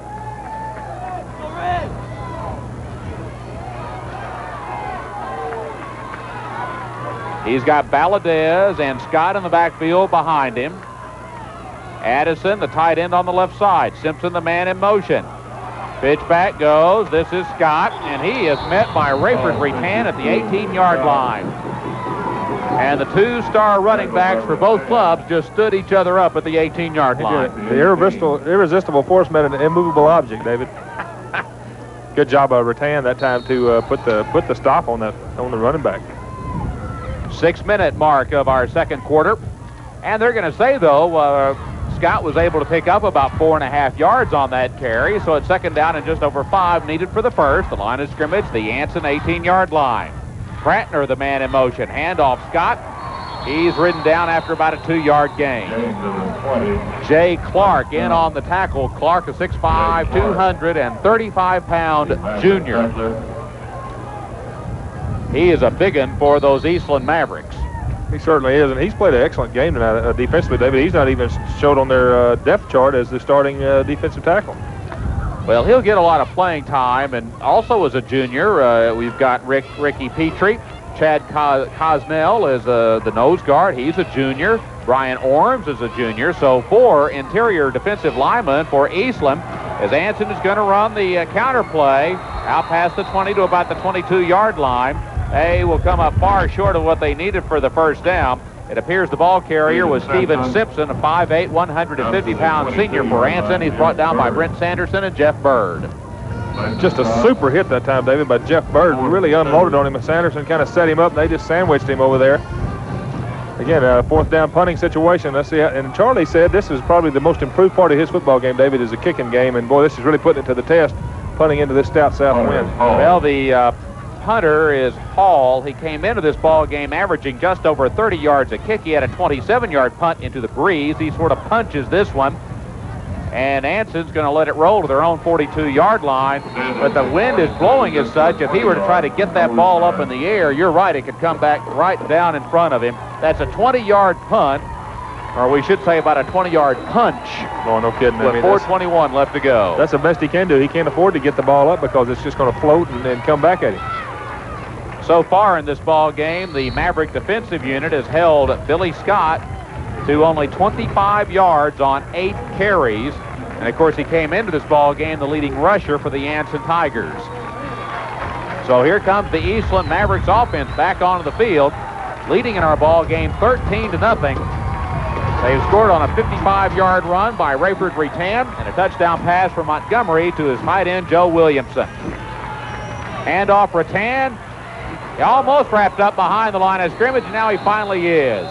Addison was the first Anson Tiger who almost had him. And then coming up to finish off the job for the Anson Tigers, that's going to be number 64, Kevin Herring, who makes the tackle from his linebacker position. Jeff Addison's the one that had the first shot at him, David, and Rattan, showing his strength, just got away from him and ran right into Kevin Herring. They're going to say a loss on that play back to the 47-yard line, so it's second down and just over 15 needed for the first. 3:45 left to go, first half.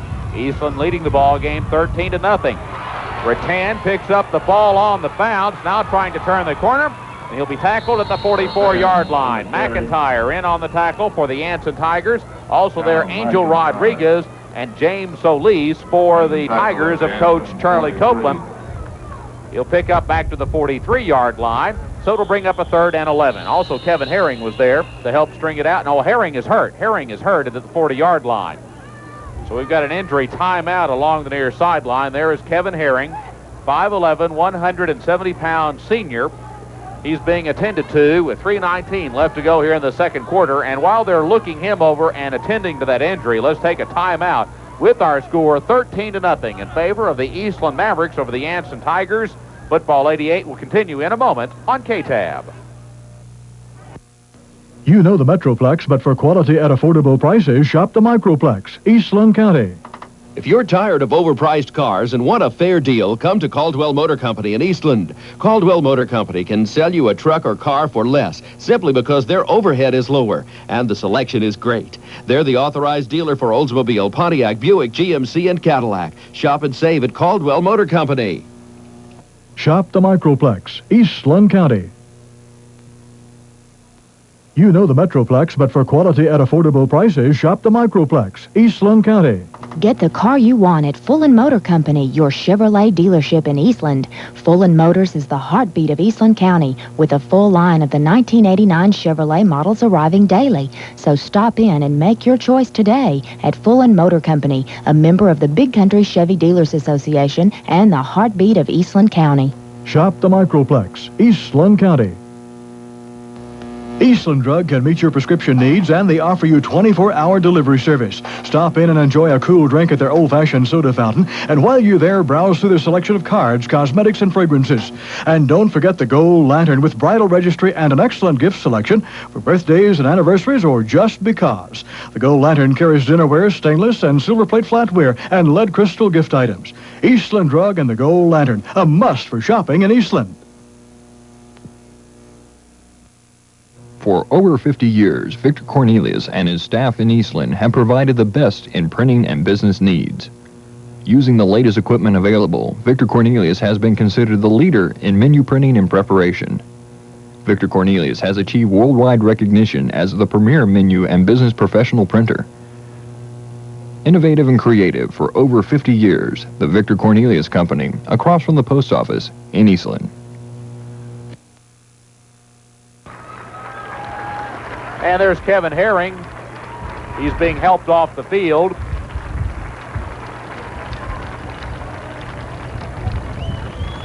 And when we come back to play, Eastland will have a 3rd down and 11 at the 43-yard line of the Anson Tigers. Since his 55-yard touchdown run, Raiford Rattan has carried for only 30 yards on 9 carries. So for the ball game, Rattan in the vicinity of 10 carries for 85 yards, and it's going to be 55 of those came on that touchdown run that drew first blood in this ball game for the Eastland Mavericks. 3rd down and 11 for the Mavericks. Looks like it's going to be a halfback option pass. Rattan still has the ball. Now he unloads it downfield, and it's going to be way out of bounds. Earlier this year, I think Rattan was able to throw a touchdown pass out of that halfback option play, and I think he was able to throw it to Richard High earlier this season, and High was the intended receiver on that play at about the Anson 22-yard line. Just that ball kind of flew on him too, David. That thing was 5 or 6 yards out of bounds, and they were still covering the receiver down there. Still being the ball was contested 5 or 6 yards out of bounds. Williamson will now punt the ball away. Boy, this guy does everything for Eastland. He's the tight end, he's the place kicker, and he's also the punter. Low snap, but not much of a rush, and he's able to boom it with the wind at his back, aiming it for the coffin corner, but he's not able to do it. It's into the end zone for the touchback, and Anson will get the ball back at their own 20-yard line. Anson has really been plagued by poor field position here in this second quarter. That was a 43-yard punt with the wind at his back, and the Tigers get the ball back with 2:49 left to go in the second quarter. David, again, I can't mention it enough. Sooner or later in this ball game, the size of Eastland is really going to become a dominating factor. When you've got Jay Clark at 235, Brian Arms 210 pounds, just that beating over the course of a ball game will take its toll here shortly. Monty Hall in a quarterback. Prantner is the man in motion.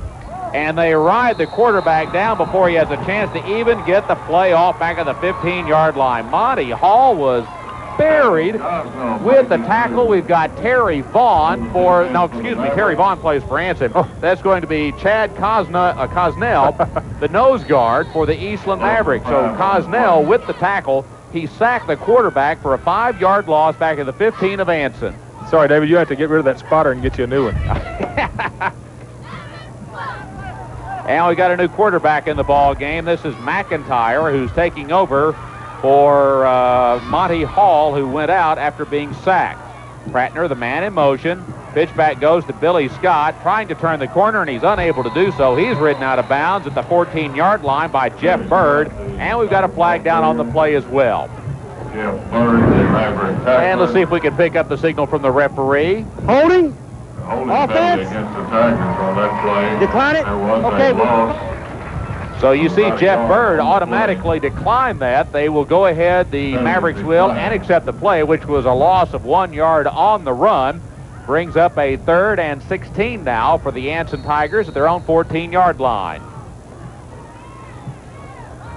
McIntyre stays in the ball game at quarterback, taking the place of Monty Hall. Simpson comes in with the play from Coach Charlie Copeland over on the far sideline.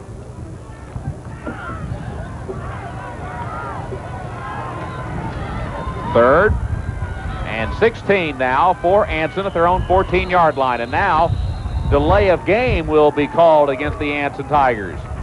New quarterback in the ball game, and he doesn't get the playoff. Offense.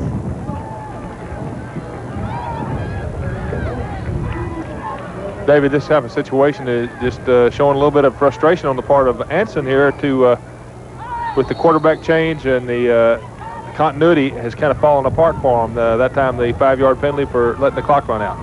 McIntyre at quarterback, 3 of 12 for the year for 41 yards. He's thrown 1 interception for Anson. He's going to have to keep the ball, and this time he's buried back at about the 6-yard line.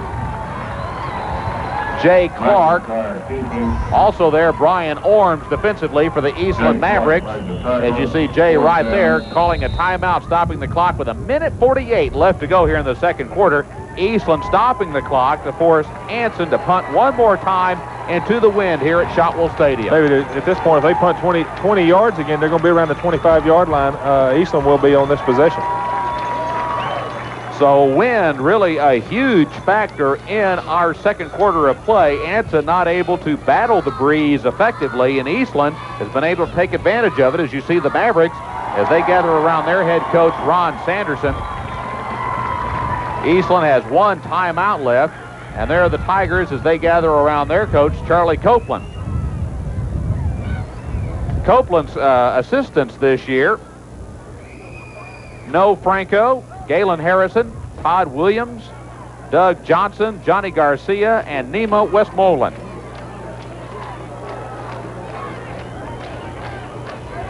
And there is the Eastland Maverick Band. They'll be entertaining us here at halftime at Shotwell Stadium. Right now they're smiling as their football team leads 13-0 with 1:48 left to go. And McIntyre will punt.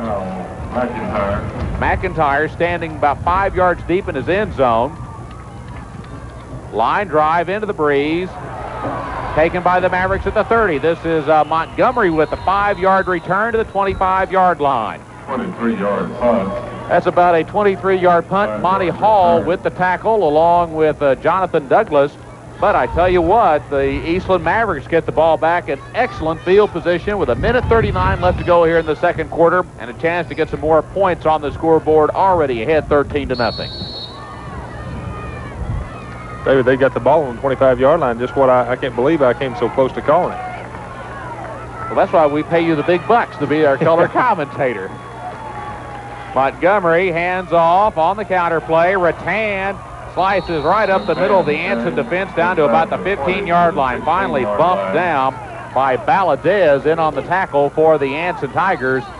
And that's going to be close for another first down. They're going to say he's just a yard short. Second down and 1. Eastland going without a timeout, and the pass is almost intercepted along the near sideline. Great job by Angel Rodriguez to step in front and block that pass, David. Mavericks trying to go without a huddle, and they've got a 3rd and 1 now at the 15-yard line with 1:17 left to go here in the first half of play. That incomplete pass stops the clock, allows them to come in and huddle, get that first down, and try to get some points on the board before the halftime. High goes out wide to the right side for the Eastland Mavericks.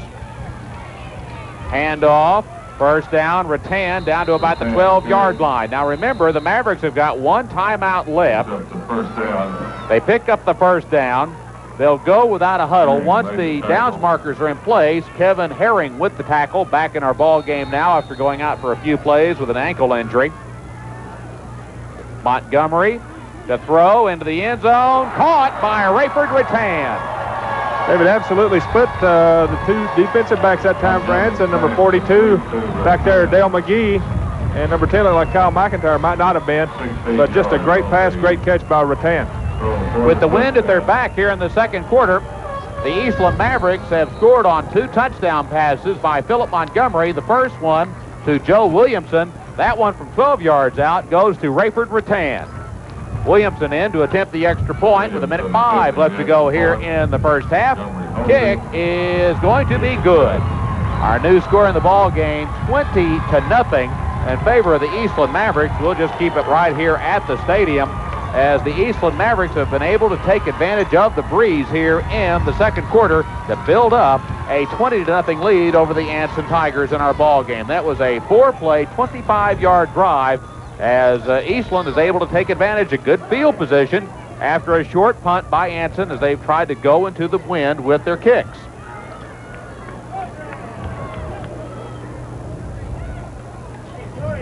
If you're Charlie Copeland, what are you telling your Anson Tigers right now?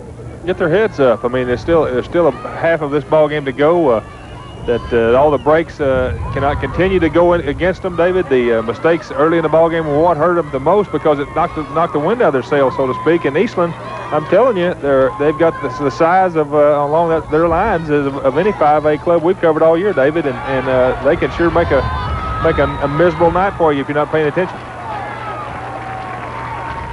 Well, for Raiford Rattan, that was his second touchdown of the night. He earlier scored on a 55-yard touchdown run. Here he scores on a 12-yard touchdown pass. And look out for the starburst return by the Anson Tigers. It's Addison with the return. He's free at the 35, still going at the 40. Gets away from, he is not able to get away from Rattan, but he's able to give Anson great field position at the 47-yard line of the Eastland Mavericks. And that might be what the Anson Tigers need. Oh, boy, that time Rattan saves 7 points for the Eastland Mavericks by getting number 40 down. Addison. I'm sorry with the names. I'll get them before the game's over with. But Addison made another great effort, another great return, almost in the same area of the field where he went down a while ago, David. McIntyre is still in the ball game at quarterback for the Anson Tigers. First down and 10 at the Eastland 47-yard line. McIntyre wants to throw, got some time now. He throws into the breeze, up in the air, and it's intercepted at the 15-yard line. Morris with the interception. John Morris with the interception for the Eastland Mavericks. So Anson not able to take advantage of their good field position, throwing the interception. Morris earlier this year returned an intercepted pass for a touchdown in Eastland's victory over the Jim Ned Indians. David, that time he threw it into double coverage, just trying to make something happen, and of course, great interception by John Morris. There's enough time on the scoreboard right now for Eastland to get something done. They've got, I think, one timeout left, David. One timeout left. Run their two-minute drill and see if they can't get something, make something happen. And it was Anson who called a timeout. Maybe, as you're saying, for Charlie Copeland to have his Tigers gather around and say, hey, don't worry about it. We've got still a half a football left to go. And listen, this next 46 seconds, we've got to still keep our eyes and ears open because they can come down and score again. Rattan and Williamson, they've got some threats. Of course, whoever wins this ball game will be back at P.E. Shotwell Stadium next Friday night to play the winner of the Winters Stanton ball game. And KTAB will make every effort to bring that ball game to you as well. So high school football 88 continuing with the state playoffs on KTAB, hopefully for the next couple of weeks at least. 46 seconds left to go here in our first half. 20-0 our score in favor of the Eastland Mavericks. They scored first in the ball game on a 55-yard touchdown run by Raiford Rattan. Then in the second quarter, they tacked on a touchdown pass to Joe Williamson from Philip Montgomery. The PAT was good, and it was 13-0. And they just scored a few moments ago on a 12-yard touchdown pass from Montgomery to Rattan. Rattan with 2 touchdowns already in this ball game for Eastland. He's now got 22 for the season. Montgomery throws with the wind in his back. It's caught by Adamez. He's brought down at about the 37-yard line. Looks like Rodriguez with the tackle for the Anson Tigers, but it is a first down for Eastland as they hurry up to the line of scrimmage. I'm very impressed with Philip Montgomery's arm, David. He puts the ball right on the money, throws a good tight spiral, and very catchable. Clock is rolling with 35 seconds left to go. Second quarter, Montgomery throws, and this is Rattan wide open at the 42-yard line. Eastland has moved lightning quick down the field. And once they get the downs markers in place, the clock will start rolling. We're temporarily stopped with 30 seconds left to go. And the no huddle offense working for the Eastland Mavericks as they're threatening again here in the second quarter. Montgomery to throw across the middle, and it's going to be incomplete. The intended receiver, Adam is. He was being covered by Prattner for the Anson Tigers at the 32-yard line. Like I said a while ago, David, Montgomery, the quarterback for Eastland, 5'10", 160-pound senior, a little general out there. He's running the show, throwing the ball extremely well. That time completion was not that important. I think he just wanted to stop the clock more than anything because 20 seconds left, they can still make something happen. 20-0 our score. Eastland leading, and the way Montgomery's been throwing, they're a threat to get some more points on the scoreboard, even though they're at the 42-yard line on a 2nd down and 10 play. Montgomery to throw again. This time it's incomplete. The intended receiver, Morris, being covered by Prattner for the Anson Tigers again. Montgomery now with 10 touchdown passes for the season, 2 of them coming here tonight, and it's the 4th time this season that Montgomery has thrown for 2 touchdown passes in a ball game. The 2 touchdown passes he threw were excellent passes, too, David, caught by Rattan and Williamson, and right on the money and good tight spiral. That's what I look for in a passer, David, is how that ball, the flight of the ball, and he throws a very good ball. We've got 19 seconds left to go here in the second quarter of play. 3rd down and 10. Montgomery to throw, in trouble. Douglas wraps him up behind the line of scrimmage. Big loss there, and now Eastland will stop the clock with 11 seconds left to go here in the first half. Big play by Jonathan Douglas, the 6'4", 195-pound senior. There he is. Boy, he's a big one, isn't he? He sure is. He's a senior for the Anson Tigers. 11 seconds left to go, and this will be a 4th down play for the Eastland Mavericks. And let's see, the original line of scrimmage was about the 42-yard line. They sacked the quarterback back at the 47-yard line, so that's about a 10-yard loss on that sack there for the Eastland Mavericks. Eric Farmer, that time the Eastland Maverick with the blocking chores on Jonathan Douglas. He's done a pretty good job all night up until then, David. Philip Montgomery getting the play from first-year head coach Ron Sanderson along the near sideline. Sanderson came to Eastland from Gunter in North Texas. He replaced Ronnie Hughes as the head coach of these Mavericks. And for the 7th time in the last 8 years, Mavericks are back in the state playoffs. They've got a record of 7-2-1. That tie coming at the hands of the Wiley Bulldogs earlier this year. Their 2 losses were to Early and to De Leon. 4th down, 11 seconds left to go. Montgomery throws, and it's incomplete to Messenger, and the Anson Tigers get the ball with 6 seconds left to go as the ball goes over to the Tigers on down. A little delay screen out there that time. Number 3, Tracy Messenger, a little over his head. He couldn't quite reach it. So McIntyre will stay in the ball game at quarterback. Number 10 taking the place of Monty Hall, who was injured when he was sacked for a 5-yard loss earlier in this second quarter. It was Chad Cosnell with the sack of Monty Hall, and we haven't seen Monty Hall since. As a result, number 10, Kyle McIntyre, is in a quarterback with 6 seconds left to go here in the second quarter. McIntyre still has the ball. Now he throws downfield, and it's going to be intercepted on the final play of our first half. Great interception, David. That time, number 7, Benji Adamez, steps in front of the receiver. The referee called it an interception. He did a great job of getting his foot down.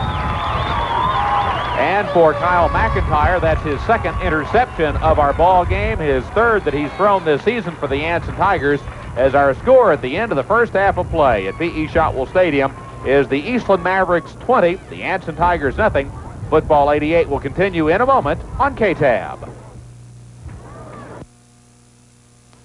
The tiger, long feared as one of the most ferocious members of the animal kingdom. The Tigers of Anson, however, are respected as champions. The 1988 Anson Tigers play here in Tiger Stadium and have earned the title of District 7 AA champions for their ferocious play. The Red and Black Tigers of Anson have excelled on the gridiron, as well as in the classroom. The mark of champions, the Anson Tigers. This message is on behalf of the Anson Tiger Booster Club. The Eastland Maverick Quarterback Club knows what it takes to make a winner, dedication. The Maverick Quarterback Club also knows that tradition is strong in Eastland. Maverick Stadium is where some of the best high school football in Texas is played, and on most Friday nights, that football is played by the Eastland Mavericks. This monument salutes the dedication and the winning spirit displayed by the Eastland 82 State Championship team. The names and numbers are inscribed here. For the dedication that it takes to be a winner, we're proud of you. From the Eastland Maverick Quarterback Club. Hecton Insurance may be new to Anson, but they're not new to the crop insurance business. Good reason to call Mark Hecton to learn more on crop insurance or their crop guarantee of production, insurance for weather, insect, and disease crop losses, and special coverage for spring crops. Call Mark Hecton with Hecton Insurance to learn more about multi-peril crop insurance at 823-3836. Hecton Insurance in Anson, proud to serve the growing West Texas agribusiness community.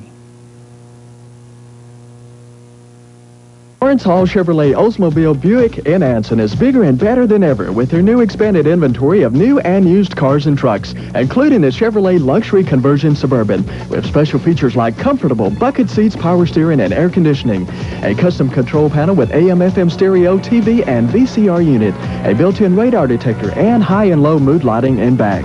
After you test drive a luxury Suburban from Lawrence Hall, you'll never want to drive anything else. Lawrence Hall Chevrolet Oldsmobile Buick in Anson. And now for your halftime entertainment at P.E. Shotwell Stadium, we've got the Anson Tiger Band. Anson High School proudly presents the Anson Tiger Band. And let's look at halftime for the Anson Tigers. They're trailing in our ball game right now by a score of 20-0. What would be some of the things you'd be telling your team if you were head coach Charlie Copeland in the locker room right now, down 20-0 to these Eastland Mavericks? They need to find that confidence and execution, David, that they had on the first drive of the ball game when they went down into, penetrated down in, deep into Eastland territory, and they were a little bit tight after that. They could not get anything established. I think anytime you go into a strong win like that, after you've only had the ball really one possession in the first quarter, and turn around and you've got that gale force wind in your face, Eastland, the best thing that could happen to them, they scored after 3 plays going into the win, David. That was a big break for them because it put the monkey on the back of the Anson Tigers to respond, and they could have if they hadn't had the penalties there in that crucial situation. Charlie's got to tell them that there's 24 minutes left. It's the last 24 minutes some of these boys will ever get to play for Anson if they don't get the lid out and get down to business at hand. Charlie, I promise you, Charlie is telling them what needs to be done in there right now, and he's getting his point across extremely well. And while they are listening to Charlie, we will pick up the Anson Tiger Band as they're performing at halftime this evening at P.E. Shotwell Stadium.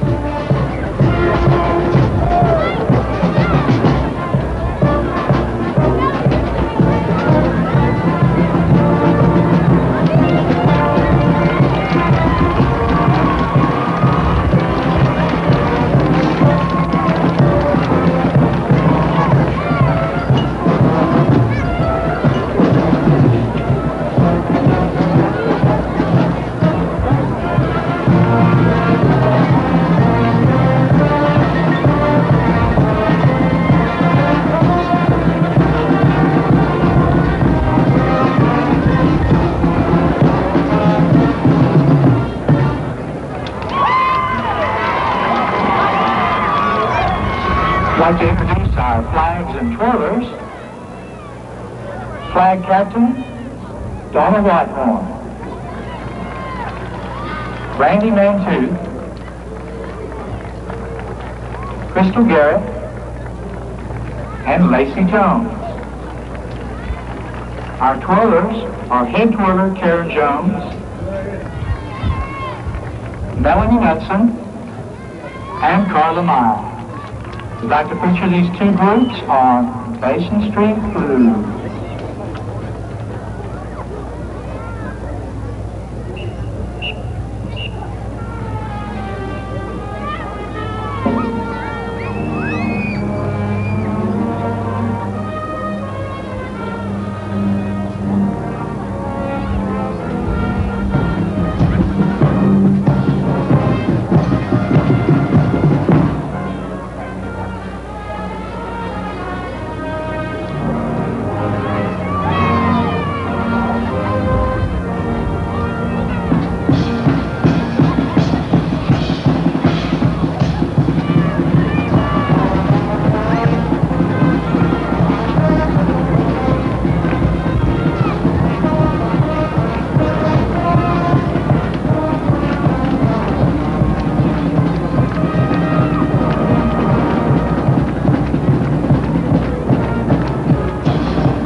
You're looking at the Anson Tiger Band as it's performing here at halftime this evening at P.E. Shotwell Stadium. We're at halftime of this Class 2A by district championship ball game between the Tigers and the Eastland Mavericks. Eastland is leading our ball game right now by a score of 20-0 as we go back down to the field and more of the Anson Tiger Band.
You hear the wind blow through our microphone. It'll give you an idea just how hard that wind is blowing here this evening at P.E. Shotwell Stadium.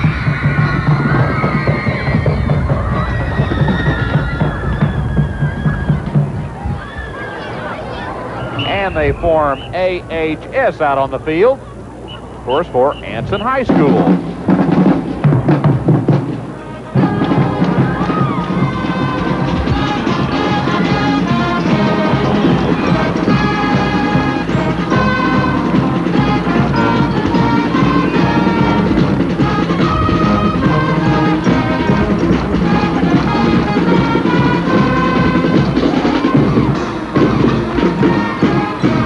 The hardest job on the field tonight is the girls having to control those flags down there. As hard as that wind is blowing, they've done a good job. And if you noticed, the Anson Tiger mascot is out there in the band. She's marching up at about the 45-yard line on your left there. So we can tell the band, everybody gets involved in the band at Anson High School. There she is. Most distinctive band outfit I've seen in a while. It certainly is. Tell you what, Jim McCurdy told me that when he was the first Coop the Cougar over at Cooper High School, the worst problem they had was trying to keep the tail. Everybody wanted to always steal the tail. And there's Old Glory at the north end of Shotwell Stadium, giving you an idea just how hard the wind is blowing here this evening. We'll be back with the halftime performance of the Eastland Maverick Band. Our score here at the half, the Mavs leading 20-0 over the Anson Tigers. Football 88 will continue in a moment on KTAB. Your full-service bank since 1902 is the First National Bank of Anson. The quality of service you receive from our loan officers at the First National Bank of Anson is unequaled. First National of Anson President Jim Heidenheimer invites you to try Anson's favorite bank for your personal or business needs. Just walk in the door and find out how friendly banking at First National Bank in Anson can be. The First National Bank in Anson, member FDIC, wishes the best of luck to the 88 Anson Tigers. If there's someone special that you want to do something special for, send them a gift from Anson Flower and Gift. Anson Flower and Gift Shop offers an elegant assortment of brass and crystal gift ideas and fresh or silk flowers for that someone special. Anson Flower and Gift Shop also is a member of the FTD Florist Trans World Delivery for that special someone far away. Anson Flower and Gift would like to also invite you to their Christmas open house, November 20th from 2 till 4 p.m. Gifts for that special someone from Anson Flower and Gift.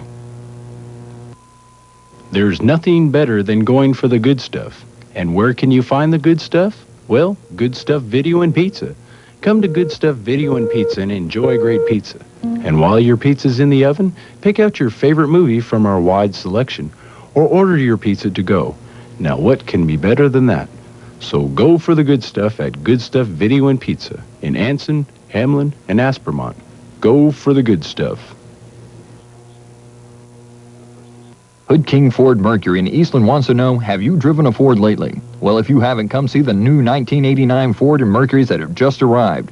You'll find additional saving at Hood King as we celebrate 50 years as Eastland County's Ford and Mercury dealer. Hood King has in stock the exciting Tempo, Taurus, and versatile Aerostar vans, and Texas' favorite, the tough Ford pickups. See Hood King for quality selection of used cars, too. For personal service, it's Hood King Ford in Eastland, celebrating 50 years of service. Now here's the Eastland Maverick Band as it makes its halftime performance here of this bi-district championship football game.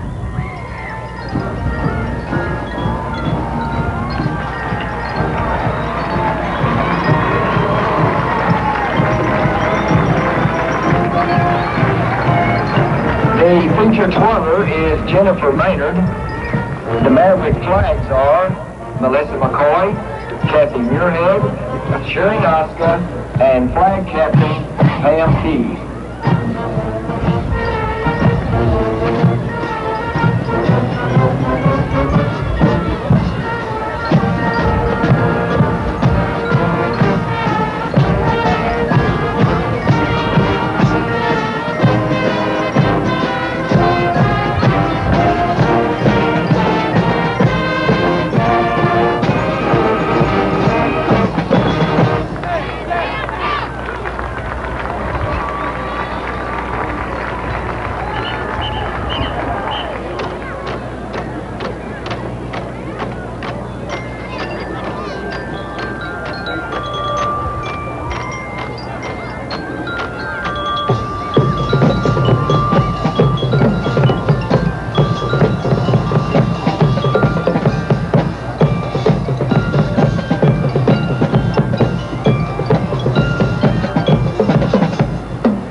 Featuring our flags, our feature twirler, and our tenor sax soloist, Monty Key.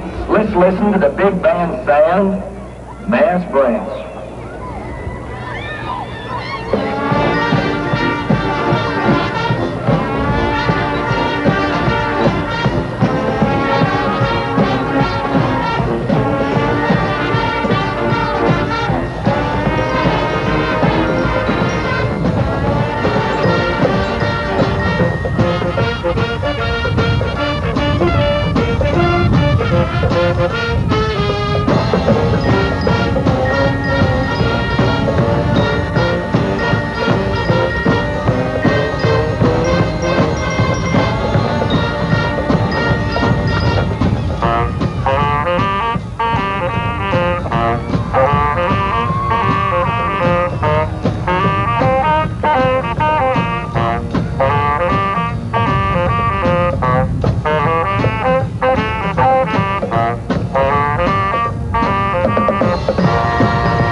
Both these schools putting on fine halftime performances here at P.E. Shotwell Stadium. And I don't know if we can get a shot of him or not, but there's a youngster in this Eastland Maverick band at about the 48-yard line here. He's got a broken arm, but he's still out on the field, even though he's not in his band uniform. There he is right there. Still marching as if he were still in the band. Boy, he'd love to have an instrument right about now, don't you know? He probably did something wrong to him. They're punishing him by making you you're going to do it in your street clothes, and you're going to stick out like a sore thumb. But he's out there on the field. You'll be the laughing stock of the big country out there in your own street clothes while the rest of us are dressed up in our uniforms.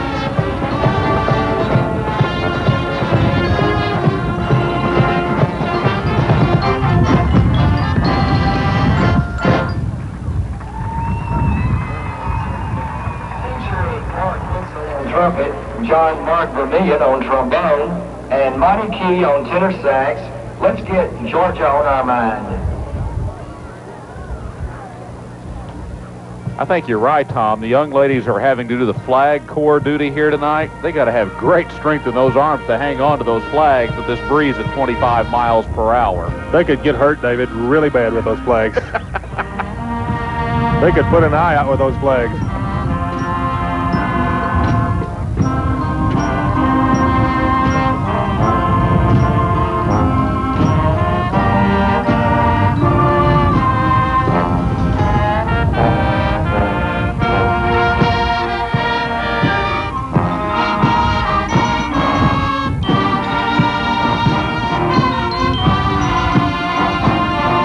David, most of these kids have their chin straps on their hats to keep their hats on in this wind. Well, they have to, and this girl down here with the baton is doing a good job considering she's having to fight the wind as well.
Maverick band about ready to wrap up their halftime performance here.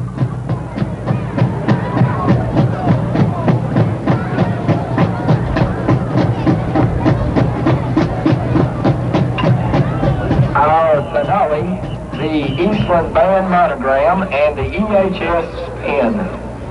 David, I've figured it out. He forgot his uniform and the band director broke his arm. I don't think that's the story, but it's a funny one.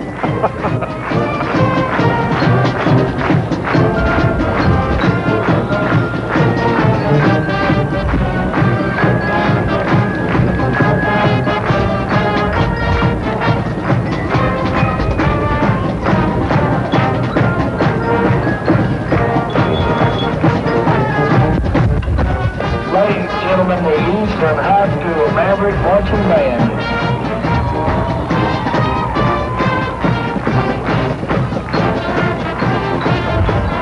And they're letting loose balloons. Those things are going to be halfway to Paducah, Texas by the time they finally come down with as hard as this wind is blowing. Those balloons are going to knock windows out in the parking lot out there, David. The wind is blowing at P.E. Shotwell Stadium. As our score at halftime is 20-0. And we're going to give Tommy his own comedy show here in a little while. 20-0 our score in favor of the Eastland Mavericks over the Anson Tigers. Football 88 will continue in a moment on KTAB. Eastland National Bank, a full-service friendly bank, is proud to be a part of the growth of Eastland. The Eastland National Bank is behind the red and black Eastland Mavericks in the 1988 high school playoffs. Eastland National Bank and the people of Eastland are proud of the Mavericks for another playoff appearance. So go get 'em, Mavs. For a full-service friendly hometown bank, think of Eastland National Bank, where you're always greeted with a smile. Banking like it should be, friendly. At Eastland National Bank, member FDIC. Since 1919, families have trusted the D.L. Kinnaird Insurance Company of Eastland. Kinnaird Insurance offers full coverage to your family and your belongings. Eastland has relied on Sally Kinnaird and Mike Perry in the past and now for the future. The professional staff at Kinnaird Insurance are eager to serve your needs. Whether it's home, life, or auto, see the D.L. Kinnaird Insurance Company of Eastland for total coverage. D.L. Kinnaird Insurance, 104 North Lamar, Eastland. Let the Buddy Aaron team be the winning team for your life insurance needs. Trust the professionals in Eastland's most progressive insurance agency. The friendly staff at Buddy Aaron offers complete insurance services from life, health, home, and auto. Buddy Aaron offers 20 years' experience as an independent insurance agent and as a representative of E.F. Hutton Life. Put the winning team to work for you and call the man with the plan. Call the Buddy Aaron Insurance Agency for your complete insurance needs.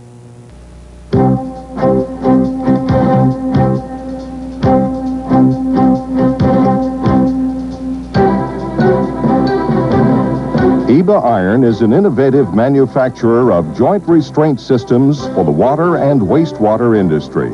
EBA's leading products are the patented Megalug and Flex-10, systems designed to restrain and protect pipelines from unexpected motion. EBA Iron, helping build a stronger community. Back at P.E. Shotwell Stadium, David Bacon along with Tommy Humphrey, our statistician Dave Robinette, and the great pictures being provided tonight by folks like Mike Claspel and Glenn McCandless, Leland Olhausen, Wayne Roy, Keith Johnson. We've got Scooter Rolfs, even Chuck Stadler is in the act out here tonight, and Kenny Gregg along as well to help provide the sights and sounds of this Class 2A bi-district championship ball game, where our score at the half is 20-0 in favor of the Eastland Mavericks. And as we look over the stats here, Tom, Anson had 4 first downs in the first half, and all 4 of those first downs came on Anson's first drive, when I think they got as far as the 7-yard line of Eastland before the drive petered out and a field goal try was unsuccessful. On the ground, Anson 15 carries for 69 yards. They're 0 for 2 in the passing department as they've tossed 2 interceptions. So for total offense, Anson 69 yards of total offense in the first half, and most of that came on their opening drive, which came away empty-handed. In the meantime, for the Eastland Mavericks, they've had 7 first downs, rushing 18 carries for 117 yards, passing Montgomery 6 of 12 for 111 yards and 2 touchdowns. Here at the half, Eastland 228 yards of total offense against the Anson Tigers. David, we can't stress enough the good fortune of the Eastland Mavericks to score with the wind in their face, because once Anson got the wind in their face, it shut them down. It really did. And the leading ball carrier so far in our ball game, Raiford Rattan, 105 yards on the ground on 13 carries. 55 yards of that came on that first touchdown when Eastland moved the ball successfully into the breeze to take a 6-0 lead in the first quarter. And they added 2 second-quarter touchdowns on touchdown passes by Philip Montgomery. The first one to Joe Williamson, the second one to Rattan. So our score here at the half, 20-0 in favor of the Eastland Mavericks over the Anson Tigers. Both teams are coming out of the locker room, and we'll return with our second half kickoff in just a moment when Football 88 continues on KTAB. When it's time to retire your truck or family auto, make a stop at Bill Leopard Oil Company in Anson. The good folks at Bill Leopard's will be happy to show you the BF Goodrich lineup. The quality Goodrich tire features a unique tread design that provides traction, long mileage, and a quiet ride. Couple that with the Bill Leopard style of mounting, balancing, and service, and you're ready for thousands of trouble-free driving miles. The BF Goodrich Lifesaver XLM is backed by years of development. See it today at Bill Leopard Oil Company, Anson, sporting more than half a century of service to the big country. Anson Metal Products, 1202 12th Street in Anson, offers service since 1941 to Jones and surrounding counties for heating and air conditioning. Anson Metal Products offers quality heating and cooling units from names like Amana, Hale, Ream, and Janitrol. Anson Metal Products also is ready to handle any sheet metal job with quality and experience. Just call Anson Metal Products and talk to Wayne or David Smith and get the job done right. Give them a call at 823-3276. Anson Metal Products for your heating and cooling needs. You know the Metroplex, but for quality at affordable prices, shop the Microplex, Eastland County. If you're tired of overpriced cars and want a fair deal, come to Caldwell Motor Company in Eastland. Caldwell Motor Company can sell you a truck or car for less, simply because their overhead is lower, and the selection is great. They're the authorized dealer for Oldsmobile, Pontiac, Buick, GMC, and Cadillac. Shop and save at Caldwell Motor Company. Shop the Microplex, Eastland County. Saddle them up and head them over to Heidenheimer's in Anson for great fall savings. There's savings for the entire family. Heidenheimer's has great savings for your cowgirls with Wrangler Silver Lake Collection jeans, fashionable for the right fit. Heidenheimer's also has Wrangler PRCA Pro Rodeo jeans. and a good selection to choose from for both men and women. So round up your herd and come on down to Heidenheimer's, your official Wrangler PRCA jeans dealer. Heidenheimer's Department Store, across from the courthouse in Anson. And there are the Anson Tigers. We've already discussed how they might be approaching the second half of play. Okay, let's put you in the other locker room at the half. Tommy, if you're the head coach of the Eastland Mavericks, Ron Sanderson, what are you telling your Mavericks with a 20-0 lead over the Anson Tigers, a team you beat earlier this year by a score of 30-0? David, just go out and play like the score is 0-0. In other words, go out and pay no attention to what happened in the first half. Keep that intensity up, the execution that they maintained. Cut back on the penalties a little bit. That hurt them a little bit in the first going of that first half. I think Eastland is in the driver's seat as far as this game's concerned, depending on how the wind, who chooses which to end to defend here in the third quarter. But Eastland's got it going their way, David, and Anson's the one that's got to come back and make the big plays and make something happen.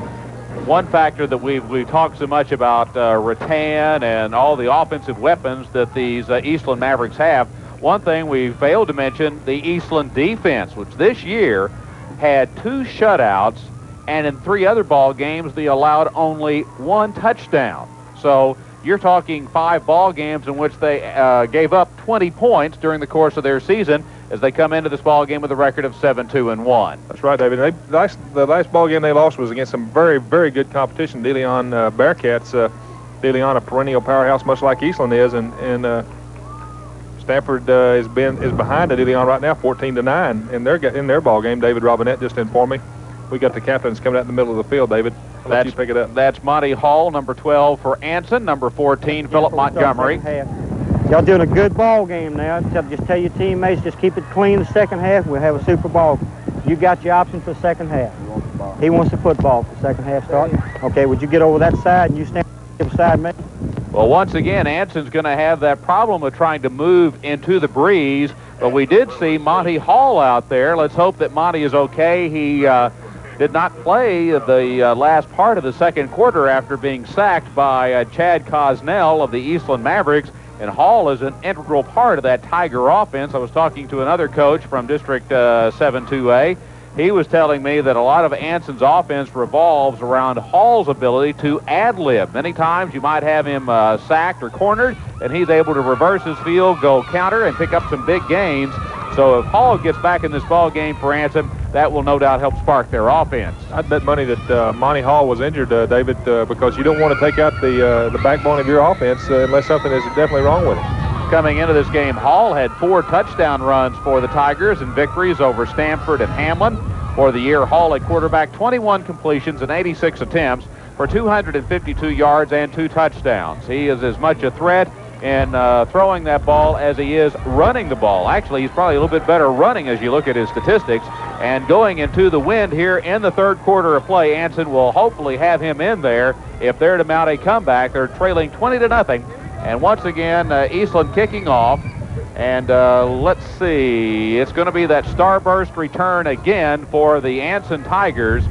And they've been able to come up with some big returns out of this starburst because they're any one of 4 people who can have that ball on the kickoff. That's right. And number 40, Jeff Addison, has done a tremendous job of returning the ball out of that option play they have back there, David. So here we go with our second half of action from P.E. Shotwell Stadium tonight.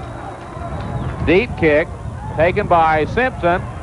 He brings it out, and it's going to be Samuels, and he's tripped up at the 10-yard line. Once again, the Anson Tigers are saddled with poor field position. Not only are they've got the ball deep in their own territory, but they're having to battle about a 25-mile-an-hour wind. Dylan Schlepp that time on the tackle on the coverage team, David. Set the Eastland defense for us. Joey Williamson is the left end, number 10. The left tackle is number 79, Jay Clark. Right tackle, Chad Gosnell, number 55. Brian Arms, number 77, is right end. Right outside linebacker, Jeff Bird, number 58. Dylan Schlepp, number 66, the left linebacker. Middle linebacker, Brent Sanderson, number 32. Benji Adamez, number 7, is the left cornerback. John Morris, number 33, is the right cornerback. And Rattan and Montgomery, the safeties. Hall is in at quarterback. He keeps after faking the handoff, and this is the reason why they want him in the ball game. 40, 45, finally down at the 49-yard line of the Eastland Mavericks. Adamiz with the tackle. Graphically, we saw on that play why the Anson Tigers need Monty Hall in at quarterback. Absolutely. That time it was an option play to the right side. He cuts it back up into the heart of the Eastland defense, jukes a couple of people, and it's Adamiz that makes a saving tackle, or it was a touchdown. That was like a 40-yard gain on that carry inside the Eastland half of the 50-yard line. And it was Sanders and John Paul Huber and Kevin Herring at center who helped spring that run for the quarterback. Man in motion is Prattner. And we've got a fumble on the snap from center. And it looks like Anson's been able to retain possession, but Cosnell continues to give the interior of that Anson Tiger offense a lot of problems as he was in there quickly, and Anson almost coughed up the ball on the center snap. I'll tell you, David, it'd be a good time to trap Gosnell. Watch him on the TV screen. Watch how fast he comes off the ball. He is so quick getting off that snap, and he'd be a prime candidate for a trap. 6'2", 220-pound junior. He's number 55 at nose guard for the Eastland Mavericks. Hall still has the ball. And he's finally going to be sacked back at the 40-yard line. He was finally hemmed in. And with the tackle, Brian Orms for the Eastland Mavericks defensively. And that's about a 10, maybe 11-yard loss on the play. We've also got Joe Williamson who helped apply some of that defensive pressure for the Eastland Mavericks. Just no place to go. Good coverage that time by the Eastland secondary back there for Eastland. Adamiz, Rattan, Montgomery, and Morris. And, of course, Sanderson back in there.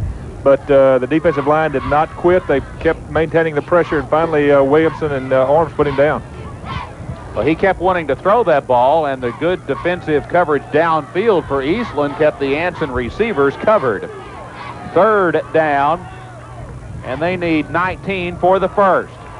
This is Billy Scott.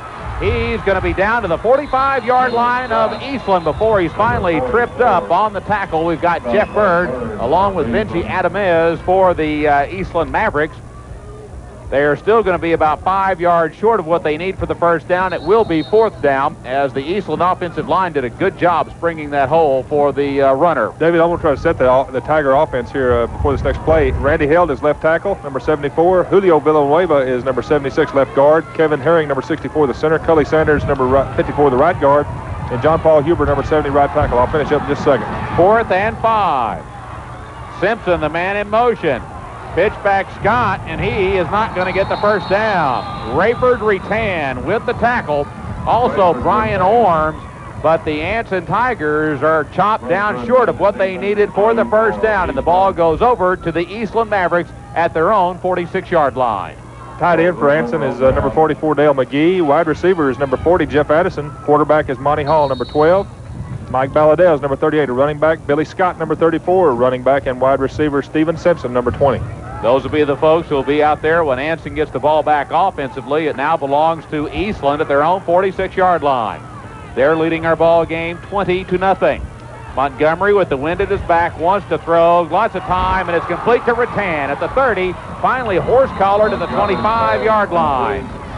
McIntyre with the tackle for the Anson Tigers, but not before. It's a big gain to the 25-yard line. Angel Rodriguez also there for the Tigers, and it's a first down for the rifle arm of Philip Montgomery, who already has 2 touchdown passes in our ball game, Tom. I can't say that was a great pass, but what about the catch by Raiford Rattan? I mean, right fingertip catch right in front of the defender, and then takes off, makes a great run out of it. And how about that offensive line that gave him a lot of time to throw? Man in motion is high. Handoff to Rattan. Trying to turn the corner. Does so inside the 20-yard line before he's spilled by Simpson at the 18 of Anson. Good job by Simpson that time to come up. Rattan is just, I mean, what speed. Let me set the offense for the Eastland Mavericks. Wide receiver, number 7, Benji Adamiz. Left tackle, Jeff Bird, number 58. Left guard, number 77, Brian Arms. Center is Terry Jones, number 50. Right guard, number 79, Jay Clark. Right tackle, number 52, Eric Farmer. Tight end, Joe Williamson, number 10. Quarterback, Philip Montgomery, number 14. Running back, Tracy Messenger, number 3. Raiford Rattan, your number 2. Wide receiver, Richard High, number 22. Well, I tell you what, Raiford Rattan might be number 2 in the program, but he's number 1 in this offense for the Eastland Mavericks. They hand the ball off to Rattan. He's inside the 15 to about the 14-yard line. Brought down by Douglas for the Anson Tigers. And that's going to be a first down for the Eastland Mavericks. David, a good job by number 58, Jeff Bird, and 77, Brian Arms at the point of attack. Kerry Jones also in there. The offensive line for Eastland doing a good job. First time these two teams met, Eastland came away with a 30-0 victory. They lead 20-0 with 7:40 left to go in our third quarter. Montgomery is in at quarterback on first down and 10 at the 14-yard line. Handoff to Messenger. He's down to the 10-yard line before Valadez is in on the tackle. Also, that's going to be Solis for the Anson Tigers. Solis getting up, limping a little bit. He's playing on a bum ankle that's bothered him all year long. Sure has. You know, when Kevin Herring went out with a, looked like a knee injury a while ago, David, and he seems to be gimping around out there a little bit, but I'm telling you, these kids are going to play with pain and whatever it takes to finish out this ball game. Rodriguez is out. McIntyre in defensively for Anson. Eastland with a second down and 6. They keep the ball on the ground. This is Rattan, the ball carrier, down to about the 5-yard line before he's tripped up by the Anson Tigers. He'll be about a yard short of what he needs for the first down. Robert Aguirre's in on the tackle for Anson. It will be 3rd and 1 for Eastland at the 5 of the Tigers. Well, you can hear the wind just roaring into our microphone. I think, if anything, Tommy, the wind has gotten stronger this evening. We started out 16 to 23 miles per hour. It's 25 to 30 out there now. Rattan gets the call, and he gets the touchdown. Raiford Rattan with his 3rd touchdown of the night, a 5-yard run, and now it's a 26-0 lead as Eric Farmer, Jay Clark, and Terry Jones opened up that hole, and Raiford Rattan scores his 2nd touchdown on the ground. He's also received 1 touchdown pass from the quarterback, Montgomery. Very well executed precision drive by the Eastland Mavericks on this series, David, and they're just showing why they're the class of their district. The kick is on its way by Williamson, and the kick is good. Our new score in the ball game with 6.5 minutes left to go in the third quarter. It's the Eastland Mavericks 27, the Anson Tigers nothing. 6 plays, 2 minutes and 43 seconds. Football 88 will continue in a moment on KTAB. You know the Metroplex, but for quality at affordable prices, shop the Microplex, Eastland County. Get the car you want at Fullen Motor Company, your Chevrolet dealership in Eastland. Fullen Motors is the heartbeat of Eastland County, with a full line of the 1989 Chevrolet models arriving daily. So stop in and make your choice today at Fullen Motor Company, a member of the Big Country Chevy Dealers Association and the heartbeat of Eastland County. Shop the Microplex, Eastland County. For the best steak in Anson, come to B Steakhouse. B Steakhouse, 1312 South Commercial in Anson offers breakfast or lunch. Come to B Steakhouse Sunday through Friday from 6 a.m. until 1:30 p.m. and try fresh eggs with bacon, sausage, or ham. B's also offers delicious chicken fried steaks, sandwiches, or ribeye steaks for lunch. You'll also find a smile and your friends at B Steakhouse in Anson. B Steakhouse, 1312 South Commercial, where we feed the tigers. Eastland Drug can meet your prescription needs, and they offer you 24-hour delivery service. Stop in and enjoy a cool drink at their old-fashioned soda fountain, and while you're there, browse through their selection of cards, cosmetics, and fragrances. And don't forget the Gold Lantern with bridal registry and an excellent gift selection for birthdays and anniversaries or just because. The Gold Lantern carries dinnerware, stainless and silver plate flatware, and lead crystal gift items. Eastland Drug and the Gold Lantern, a must for shopping in Eastland. The tiger, long feared as one of the most ferocious members of the animal kingdom. The Tigers of Anson, however, are respected as champions. The 1988 Anson Tigers play here in Tiger Stadium and have earned the title of District 7 AA champions for their ferocious play. The Red and Black Tigers of Anson have excelled on the gridiron, as well as in the classroom. The mark of champions, the Anson Tigers. This message is on behalf of the Anson Tiger Booster Club.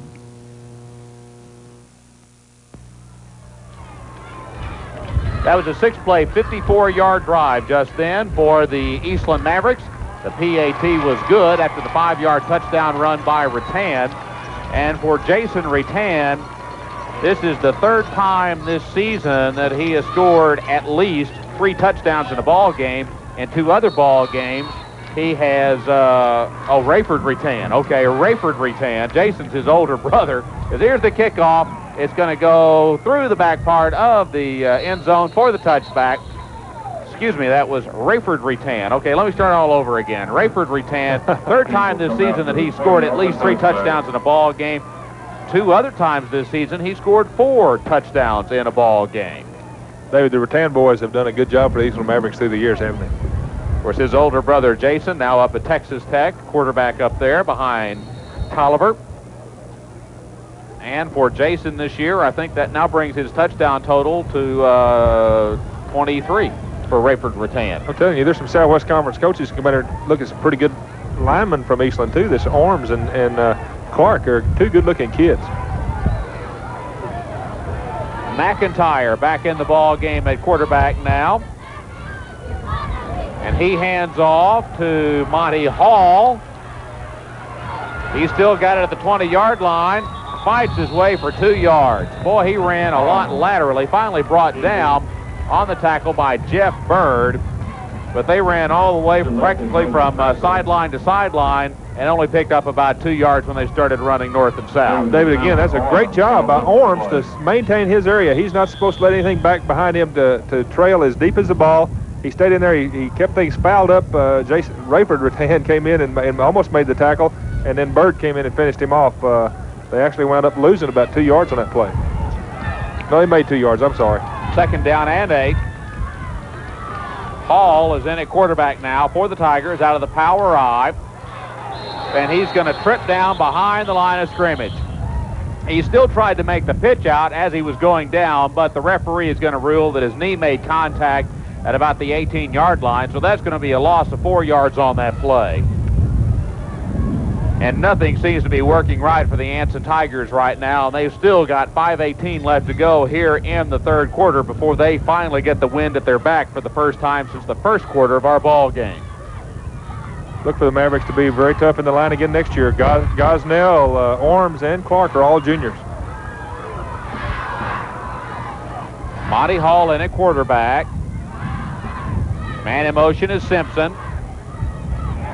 And they're going, he gets away from Gosnell. Hall still with the ball, cuts upfield across the 20, and he's going to be brought down there. In with the tackle is going to be Brent Sanderson, but Gosnell is wreaking havoc on that offensive line for the Anson Tigers. He was in on top of Monty Hall, and it looked like a replay of the 2nd quarter play when he sacked Hall for a 5-yard loss and knocked him out of the 1st half. David, Gosnell explodes when that ball is snapped. He is through there so fast, and he's 6'2", 220 pounds. He is a load. And now, once again, Anson's going to have to punt the ball away into the breeze. Up into the air. And the ball is going to take an Eastland roll to the 36-yard line of the Anson Tigers. 4:05 left to go in our 3rd quarter. Eastland leading our ball game by a score of 27-0. That was a 16-yard punt into the wind. And once again, the Eastland Mavericks come out of this with excellent field position to start this drive. They lead our ball game 27-0. They have scored in every quarter so far. We've got 4:05 left to go. Rattan had 50 yards of total offense on that last scoring drive for Eastland, 29 yards of receiving, 21 yards of rushing, as the Mavericks move 54 yards to score to go ahead in our ball game. Montgomery, the quarterback, keeps. He's going to be tripped up shy of about the 25-yard line. It looks like McIntyre was the one who chopped his feet out from underneath him. He falls forward, though, to about the 26. Still, though, that's going to be close for a 1st down for the Eastland Mavericks. They're going to be about a yard shy of what they need. It'll be 2nd down and short. Jim, David, left tackle Jeff Bird, left guard Brian Arms, and the tight end out there, Joe Williamson, doing a super job of blocking. At this point, how much is fatigue starting to become a factor, do you think, for the Anson Tiger defense? Because they've been on that field a lot in this ball game. Pitch back goes to Raiford Rattan, 20, 15, 10, and he's going to scamper into the end zone for the touchdown. Raiford Rattan with his 4th touchdown of the night. That's the 3rd game this season that he scored 4 touchdowns in a ball game. David, that word fatigue you just used a while ago was a tremendous impact on that play because we had 4 Anson Tigers over there in position to make the tackle and just could not bring him down. And to attempt the extra point is Williamson. That was a lightning quick drive as the Eastland Mavericks are dominating this ball game with 3:22 left to go here in the third quarter of play. Kick is on its way, and the kick is good. Our new score in the ball game with 3:22 left to go in the third quarter. It's the Eastland Mavericks 34, the Anson Tigers nothing. Football 88 will continue in a moment on KTAB.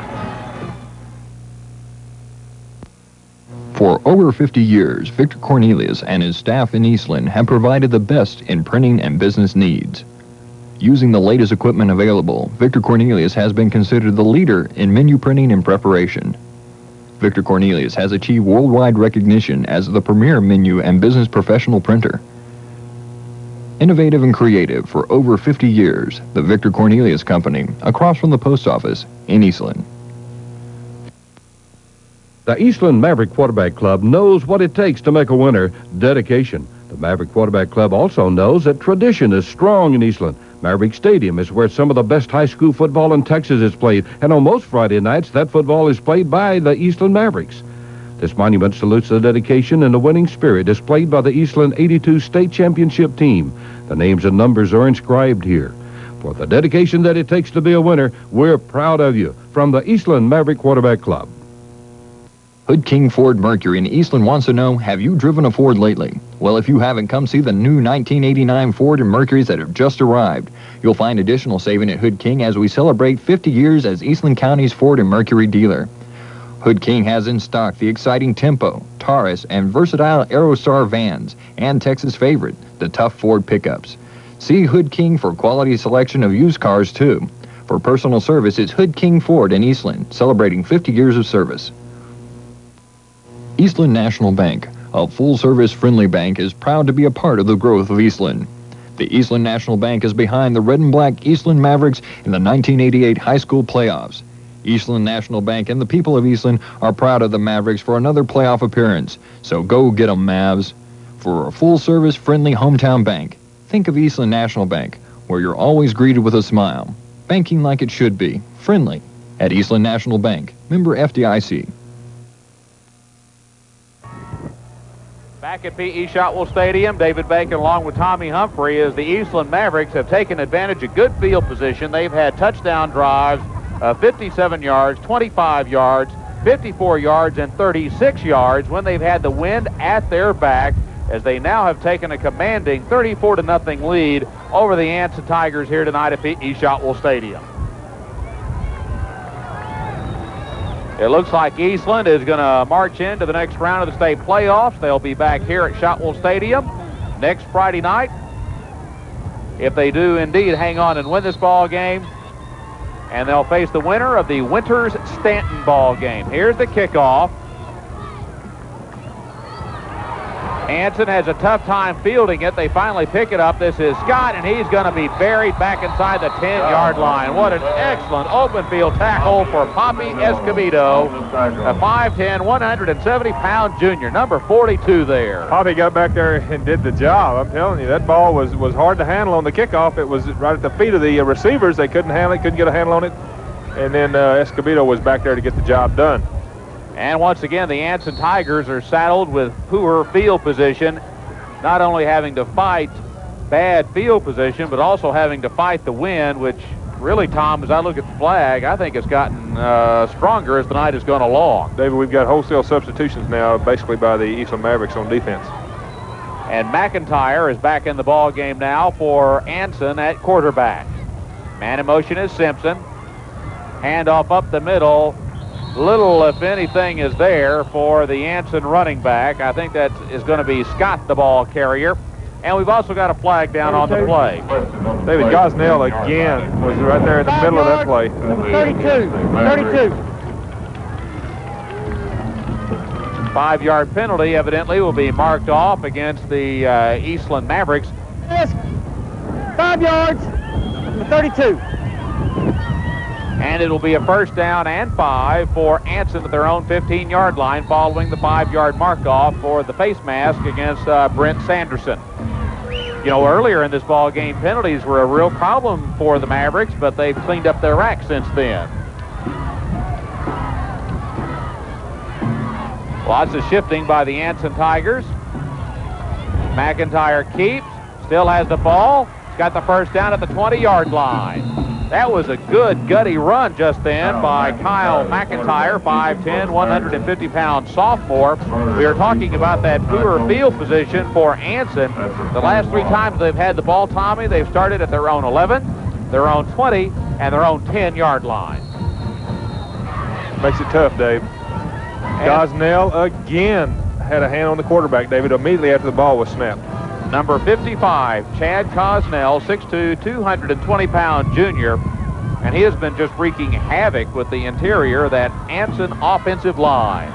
2:25 left to go, third quarter. Eastland leading the ball game. As the ball is on the ground, it's going to be recovered by Eastland, and guess who's got it? Gosnell. Gosnell has got another year to play in this game, David. High school football. He could go to some colleges and play right now. I think the way he has been a factor out there tonight. He's just been dominating, as the Eastland Mavericks have been dominating that the line of scrimmage, and it shows. They lead 34-0, and they've got the ball back with 2:19 left to go in the third quarter. He's just coming off the ball as well as any defensive lineman we've seen this year, David, and we've seen some fine ones, but he is really showing some fire out there from the defensive tackle position. And we've got Sanderson in at quarterback now for the Eastland Mavericks. Brent Sanderson, he keeps the ball, and he's going to be tackled by Rodriguez as he's inside the 15-yard line of the Anson Tigers. Angel come up and put a real good hit on the running back that time. Sanderson, 5'9", 165-pound sophomore. In the meantime, McIntyre, who's been playing a lot in this ball game for Anson, is only a sophomore. So both coaches grooming these players for that position for coming seasons.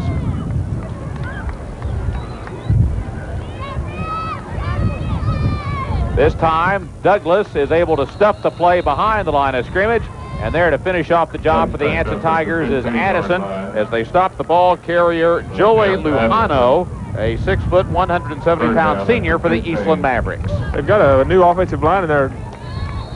There's Gosnell right there. Oh, boy. Mr. Gosnell. All right.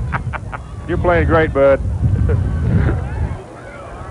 Third down and about 6 now for the Eastland Mavericks at the 15-yard line of the Anson Tigers. They fumble the snap from center, but Sanderson is able to fall on it for Eastland at about the 15-yard line. That will create a 4th down situation for the Mavericks with the clock rolling at the 1-minute mark of our third quarter. 4th down, and here comes Williamson in the ball game. He is the place kicker for Eastland. So far this year, Williamson has kicked field goals in games against Anson earlier this year, Wiley, Albany, Dublin, and Ranger. And with the wind at his back, and with Montgomery holding, this will be a 32-yard effort. 32 yards. And they missed the ball. Well, that's the first thing tonight I think I've seen by Eastland that did not work out for the Mavericks, as Anson gets the ball back with 34 seconds left to go here in the third quarter. David Williamson was over at the water cooler getting a drink when they said field goal, and he ran out there. He didn't have his kicking apparatus on his foot, and you know what this does? This gives Gosnell another opportunity to come out there and wreak some havoc. Number 55 swaggering on the field now. Lumbering out onto the field. Watch him come off the ball. I'm telling you right now, it's like he knows what the snap count is, David. He's been in that backfield on top of the quarterback on at least 3 or 4 occasions that I can think of to really foul up the Anson Tiger offense. Monty Hall back at quarterback. Simpson, the man in motion for Anson. Pitch goes to Scott. Gets away from one Maverick as he cuts upfield to about the 24-yard line. Montgomery in on the tackle, but he's out to about the 25-yard line. And that will put Anson with a 2nd down and a little less than 2 needed for the first. David, I had my own personal view of Gosnell on that play. He got what was coming to him on that one. They high-load him. He got down. He got knocked off his feet real good that time. And the clock is winding down, and I don't think we'll get another playoff before the end of the third quarter. And our score at the end of 3 quarters of play here at P.E. Shotwell Stadium is the Eastland Mavericks 34, the Anson Tigers nothing. – Football 88 will continue in a moment on KTAB. Hecton Insurance may be new to Anson, but they're not new to the crop insurance business. Good reason to call Mark Hecton to learn more on crop insurance are their crop guarantee of production, insurance for weather, insect, and disease crop losses, and special coverage for spring crops. Call Mark Hecton with Hecton Insurance to learn more about multi-peril crop insurance at 823-3836. Hecton Insurance in Anson, proud to serve the growing West Texas agribusiness community. Lawrence Hall Chevrolet Oldsmobile Buick in Anson is bigger and better than ever with their new expanded inventory of new and used cars and trucks, including the Chevrolet Luxury Conversion Suburban with special features like comfortable bucket seats, power steering, and air conditioning, a custom control panel with AM/FM stereo, TV, and VCR unit, a built-in radar detector, and high and low mood lighting in back. After you test drive a luxury Suburban from Lawrence Hall, you'll never want to drive anything else. Lawrence Hall Chevrolet Oldsmobile Buick in Anson. Your full-service bank since 1902 is the First National Bank of Anson. The quality of service you receive from our loan officers at the First National Bank of Anson is unequaled. First National of Anson President Jim Heidenheimer invites you to try Anson's favorite bank for your personal or business needs. Just walk in the door and find out how friendly banking at First National Bank in Anson can be. The First National Bank in Anson, member FDIC, wishes the best of luck to the 88 Anson Tigers. If there's someone special that you want to do something special for, send them a gift from Anson Flower and Gift. Anson Flower and Gift Shop offers an elegant assortment of brass and crystal gift ideas and fresh or silk flowers for that someone special. Anson Flower and Gift Shop also is a member of the FTD Florist Trans World Delivery for that special someone far away. Anson Flower and Gift would like to also invite you to their Christmas open house November 20th from 2 till 4 p.m. Gifts for that special someone from Anson Flower and Gift.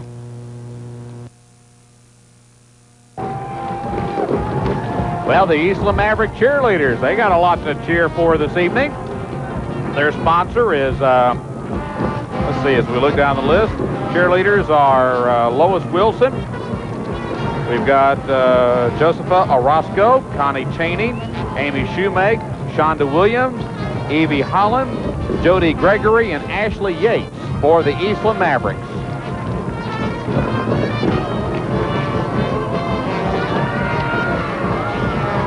Right now, they are leading in our ball game. The Maverick football team is 34-0. Of course, their head coach is Ron Sanderson. Some of his assistants include Rick Pack, Gordon Lockett, Tab Phelps, Mike Chavez, and Mark Masters.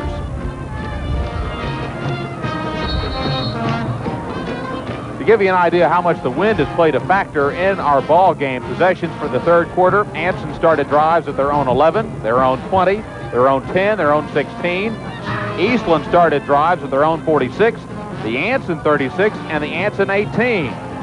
Monty Hall has the ball, throws downfield, and it's intended for McIntyre, incomplete at the 40-yard line.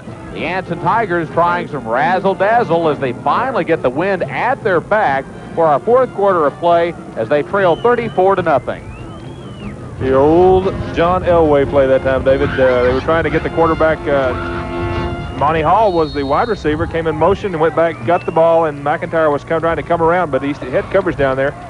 But the play just did not get executed. Chad Cosnell checks out of the ball game now for the Eastland Mavericks, taking a well-deserved rest along the near sideline. Hall in at quarterback. Cuts upfield to about the 30-yard line before he's brought down by the Eastland defensive unit. In on the tackle there for Eastland, that appears to be Eric Farmer. 6'2", 170-pound senior. First down. As there's a member of the Eastland coaching staff looking on as they send Cosnell back into the ball game as Anson was able to pick up the first down at their own 30-yard line. Coach had him over to the sideline and said, I said, kill, go. So far, he has followed those instructions well. Hall, 11 carries for 60 yards at quarterback for Anson tonight.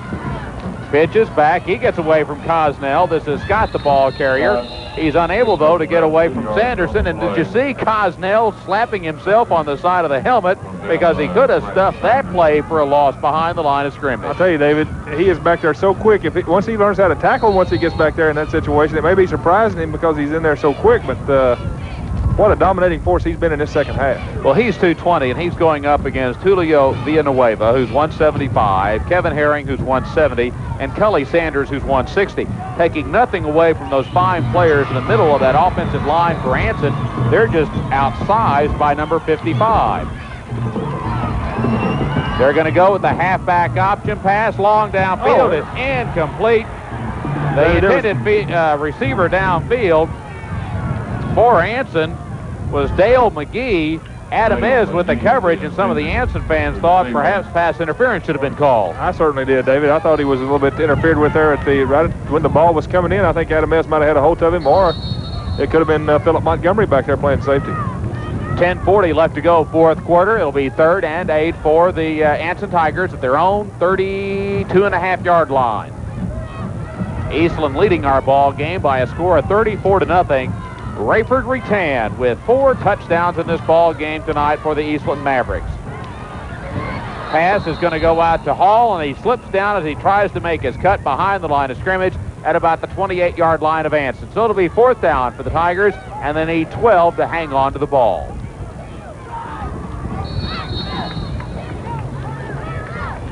Anson has tried to the best of their ability out here tonight against this bigger, more physical Eastland Maverick ball club.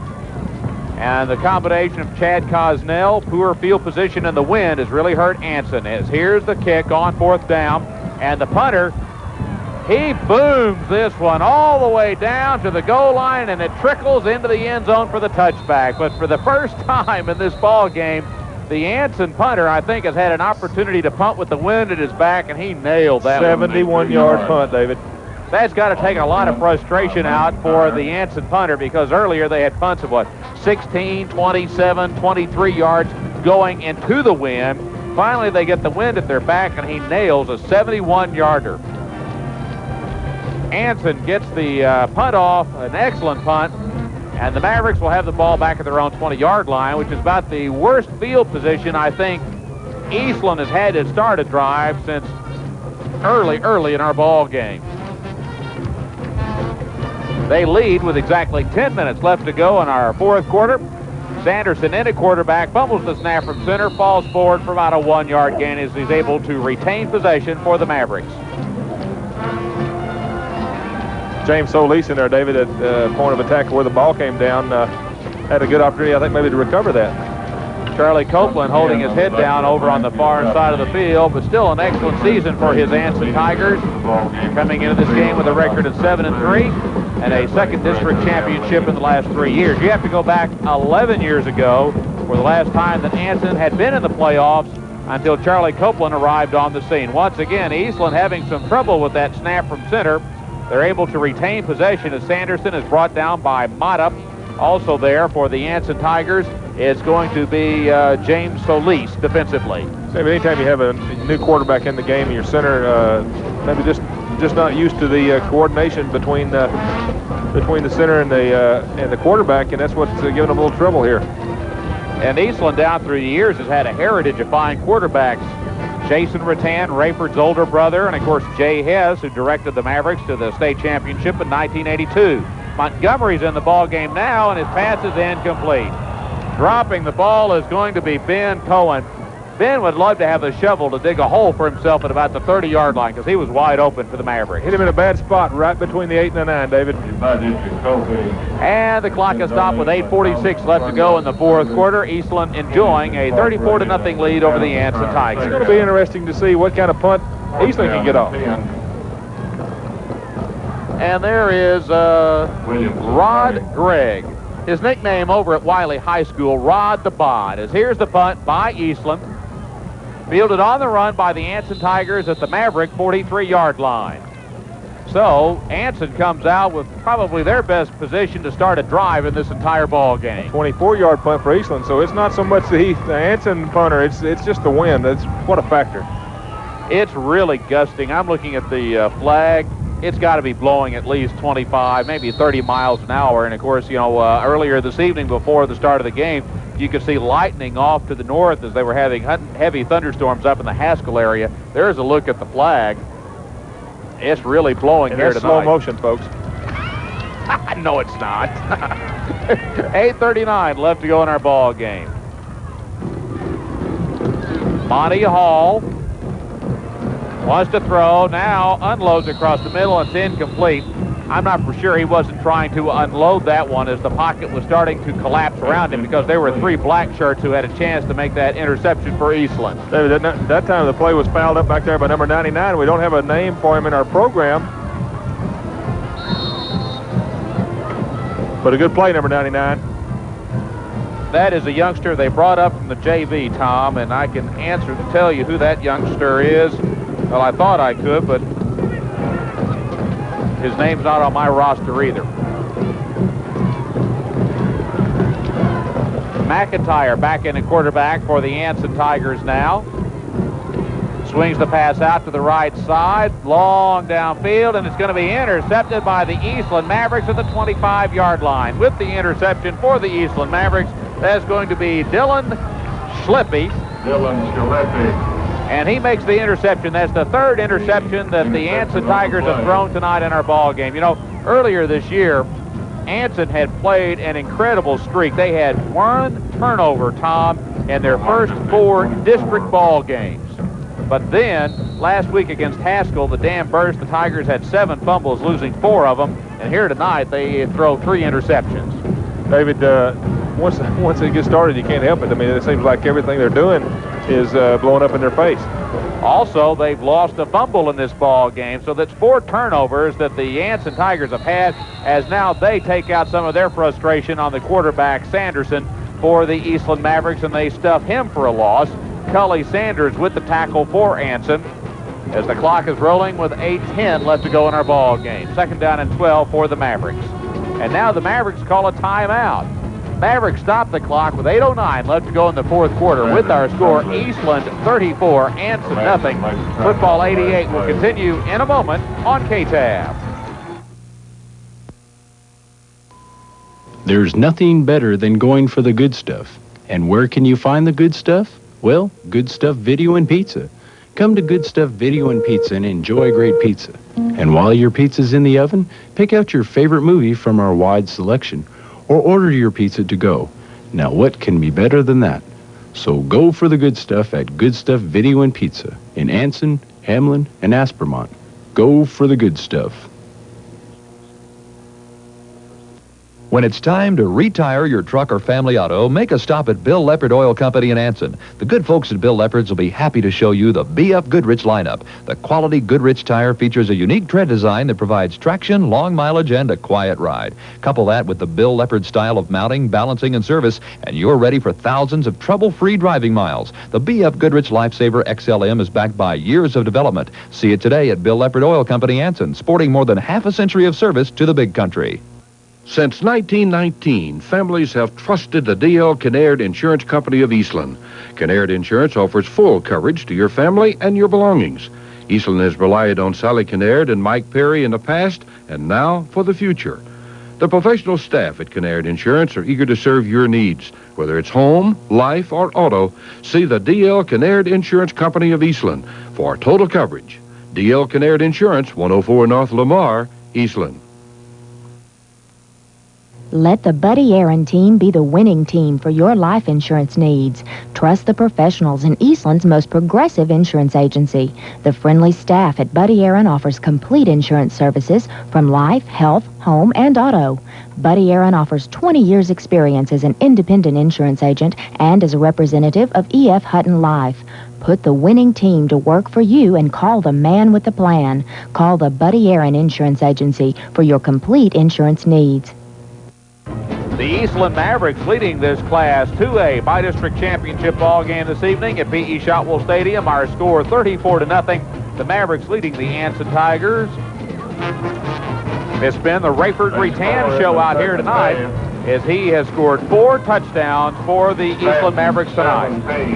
Winner 6. The winner of that ball game will play the winner of And as you can hear the public address announcer, public address system announcer say that the winner of this ball game tonight, which appears to be the Eastland Mavericks, will face the winner of the Winters Stanton ball game next week here at P.E. Shotwell Stadium. And we hope to have that game for you as well here on KTAB. Sanderson in at quarterback, hands off to Tracy Messenger, 5'7", 150-pound senior. Messenger, number 3. One of the few times in this ball game that he's carried the ball for the Eastland Mavericks, and he's brought down by Cully Sanders. He picks up about 5, maybe 6 yards on the carry. It'll bring up a 3rd and 6 now for the Eastland Mavericks at their own 29. A good shot of Raiford Rattan there just a second ago, David. Clock is rolling with 7:35 left to go here in our ball game. Sanderson wants to throw. He's number 32, sophomore quarterback, and the pass is incomplete. And once again, I think that's Ben Cohn along the near sideline who can't hang on to the ball on what would have been a first down reception for the Eastland Mavericks. Ben Cohn was the intended receiver, but Dax Beggs broke open over the middle, and I'm telling you, if they're up here in the press box, they saw that, they'll be run that again because he was wide open. 4th down, and now Eastland will have to punt the ball one more time into the wind. With 7:28 left to go in the 4th quarter. Back deep, we've got Prattner along with Simpson for the Anson Tigers. That's a good punt into this wind. Fielded by Prattner at the 45-yard line, and he's tackled by the Mavericks at the 47-yard line. So he's brought down by Jeff Bird. A 27-yard punt just in into the wind. Also there, Eric Farmer with the special teams coverage for the Eastland Mavericks. Anson gets the ball back. I guess what Anson would love to do at this point is try to avoid the shutout, trailing 34-0. I think they've been shut out twice this year, and one of them was by this same Eastland Maverick ball club. Also, Clyde shut out the Anson Tigers 3-0. That was a defensive struggle, wasn't it? And that field goal came with about 3 minutes left to go in the ball game, if I'm not mistaken. Pass is incomplete. And now we're going to have a flag down on the play. Dale McGee, the intended receiver. McGee coming into this ball game with 4 catches for 36 yards for the Anson Tigers. And it's Poppy Escobedo who was there for the Eastland Mavericks. But there's also a flag down on the play. Defensive pass interference. Defense. First down. So the Anson Tigers get the advantage there. As the penalty is against Eastland, the Tigers will have the ball at the Eastland 45.5-yard line. Escobedo there just a little quick, David. He had good coverage, good tight coverage, but got there just a little bit before the ball did. McIntyre is in at quarterback. Man in motion is Prattner for Anson. McIntyre play action pass. It's going to be broken up. The intended receiver was McGee at the 32-yard line. With the good coverage downfield, that appears to be Chris Vernon for the Eastland Mavericks. And the ball is sailing on the quarterback a little bit, David. That time he had to throw it over another receiver and try to get it down to the defender and try to get it down to the receiver. And number 20 that time, Vernon, was right on the spot. Gave him a pop right when the ball got there. Incomplete pass stops the clock. 7:08 left to go, 4th quarter. Simpson goes out wide to the right side. Coming out wide to the left is going to be Scott. McIntyre, the sophomore quarterback for Anson. He wants to throw on the run, in trouble behind the line of scrimmage, and he's going to be brought down back at the 40-yard line of the Tigers. Eric Farmer came blasting through, and he would not be denied as he sacks the quarterback for about a 15-yard loss back to the Tiger 40-yard line. Great upfield leverage that time by Farmer. He had the McIntyre really didn't help himself a whole lot by staying in the same area when he knew Farmer was there. But David, that was a big blow to the Anson Tigers to lose that much yardage on that play. Brings up a 3rd and about 25 needed for the first. Clock is rolling with 6:30 left to go here in our ball game. And Monty Hall is back at quarterback, number 12 for Anson. He throws, and boy, the wind caught that ball, and it just took off. Originally, as it was thrown, it probably would have been complete to Scott, the intended receiver, but if you could see it there on your picture, it just got caught by the breeze and just sailed right over Scott's outstretched hand. David, that ball had kind of a slice to it. It moved 4 feet from the intended trajectory out away from the receiver. Now let's see if the punter, Monty Hall, will be able to blast another punt here. You know, earlier he had a 71-yard punt. Gets this one up in the air. Takes an Anson bounce. It's going to be fielded by the Mavericks inside their own 20-yard line. And the return out to the 27-yard line of Eastland. That is Raiford Rattan with the return. He's brought down by Mike Prattner for the Anson Tigers. Of course, Raiford Rattan has scored 4 touchdowns in this ball game tonight for the Eastland Mavericks. That was a 43-yard punt. Mavericks get the ball back with 6:08 left to go in the fourth quarter. Eastland leading our ball game 34-0. Eastland will be very content, David, just to make first downs and try to get this clock, put this game away and head back down I-20 toward Eastland. Well, also at this point, they've got Sanderson in there at quarterback. Going out wide to the left side, we've got Dax Beggs. So they're playing a lot of youngsters.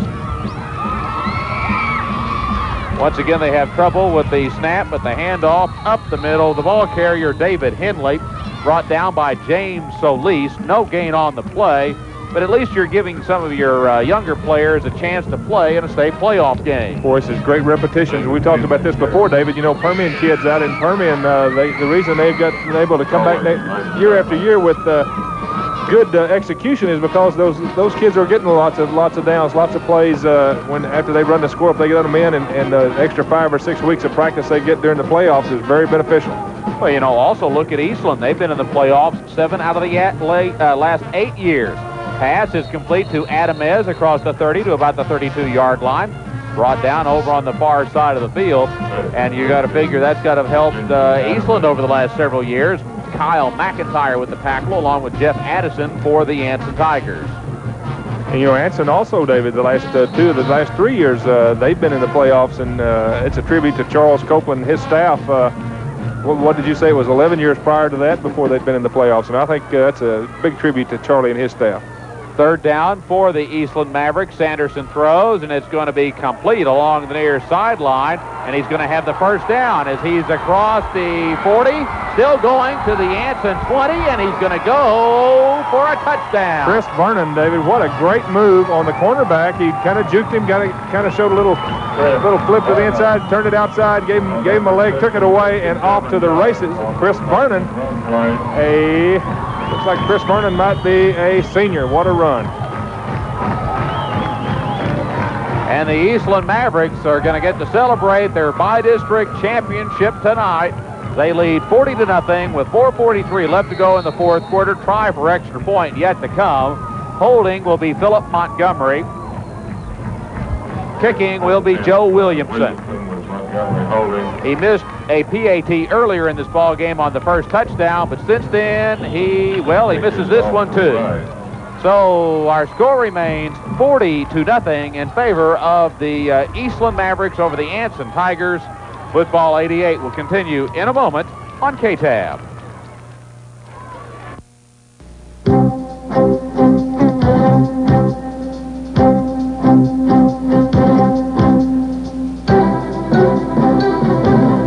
EBA Iron is an innovative manufacturer of joint restraint systems for the water and wastewater industry.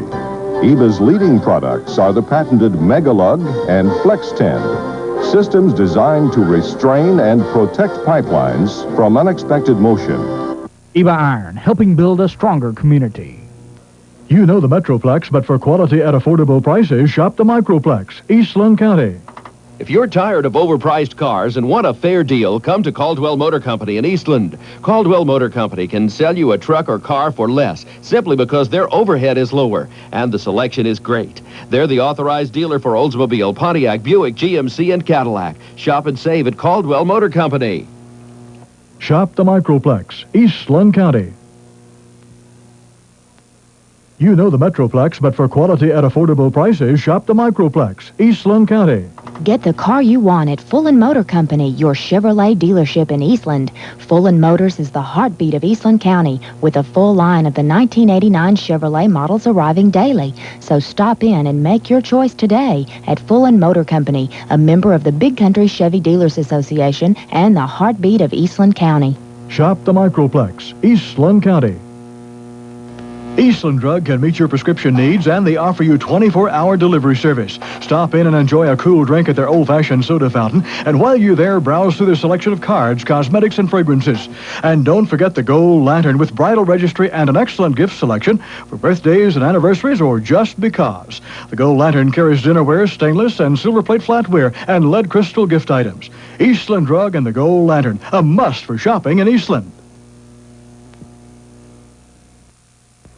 Well, for one of the few times in our ball game, we've had somebody other than Raiford Rattan score a touchdown for the Eastland Mavericks.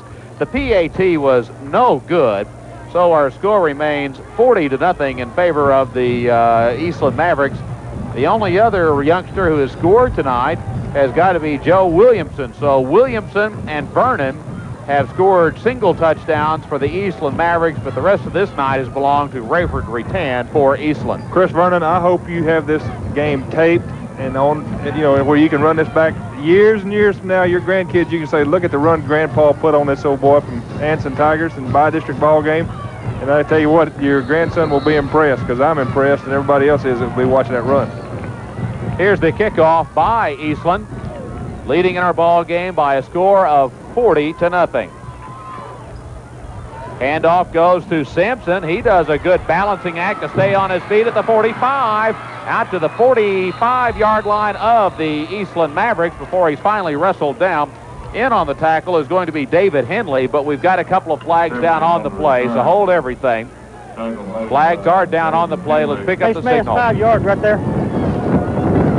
Face mask, 5 yards on the defense team. Second time in this ball game that's been called against the Eastland Mavericks, and it gives Anson a little bit better field position at their own 41. That starburst has really worked for some good returns for the Anson Tigers in this ball game tonight. Charlie brought this to Anson from Sweetwater, being an assistant over there on their state championship squad a few years ago, David. What a great play, because it is thoroughly confusing for us up here in the press box to even know who's got the ball. Well, also, when he was an assistant coach over at Cooper High School under Mike Garrison, the Cooper Cougars used the starburst. They sure did. Hall throws, and it's complete to Prattner at the 30-yard line. Goes out of bounds over on the far side of the field, down to about the 26-yard line, where they mark him out of bounds over on the far side of the field. With the tackle is going to be Poppy Escobedo for the Eastland Mavericks, but not before it is a first down for the Anson Tigers. David, I think another factor in this ball game that we didn't cover going into the ball game, but I think it's very surely shown itself several times through the ball game, is team speed.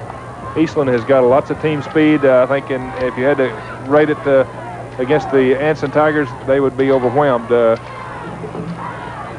Hall in a quarterback. He wants to throw, in trouble behind the line of scrimmage. Now he cuts upfield, and he's going to be brought down by Sanderson. Sanderson, who started this ball game at middle linebacker. He's also seeing some playing time now at quarterback. He's brought down on the play by Steve Armstrong. Also, like we said, Brent Sanderson on the tackle there for the Eastland Mavericks. No gain on that last play. It'll be 2nd down and 10 for Anson as the clock is rolling with 3:45 left to go in our ball game. 40-0 in favor of the Eastland Mavericks over the Anson Tigers tonight here at P.E. Shotwell Stadium. Anson will finish up the year 7-4. Eastland will improve its record to 8-2-1, and they'll stay alive in the Class 2A state playoffs.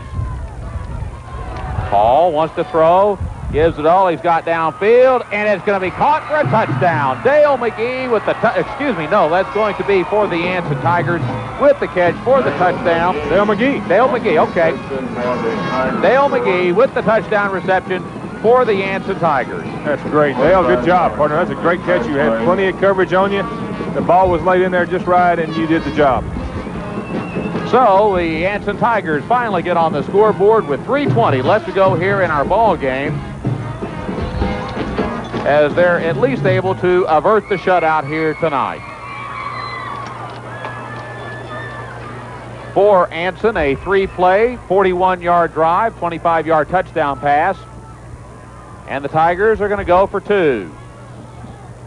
And the snap is going to go, well, great athletic move there by Hall to get it, and the pass into the end zone is going to be batted down by Raiford Rattan. It was intended for Simpson. And our score remains 40-6 in favor of the Eastland Mavericks over the Anson Tigers. David, that was a great play. Did you realize that? To see all the intricacy and the practice that went into putting that play on, and then to have it spoiled by Raiford Rattan. Raiford, you ought to be ashamed of yourself. 25-yard touchdown pass there. And for Monty Hall, I think that's the 3rd touchdown pass he's thrown this season. and he almost got a two-pointer there. He had a good athletic move just to be able to keep possession of the snap as it sailed over his head. David, if we hadn't had that 40-mile-an-hour wind, that ball would have wound up about the 30-yard line. Instead, it goes up and get about 3-second hang time, comes back down in his hands, and he's got a chance to get the play off. It's to a credit to the Anson Tiger fans over on the far side of the field. I don't think any of those folks have left. That's about the same size crowd we had at kickoff time.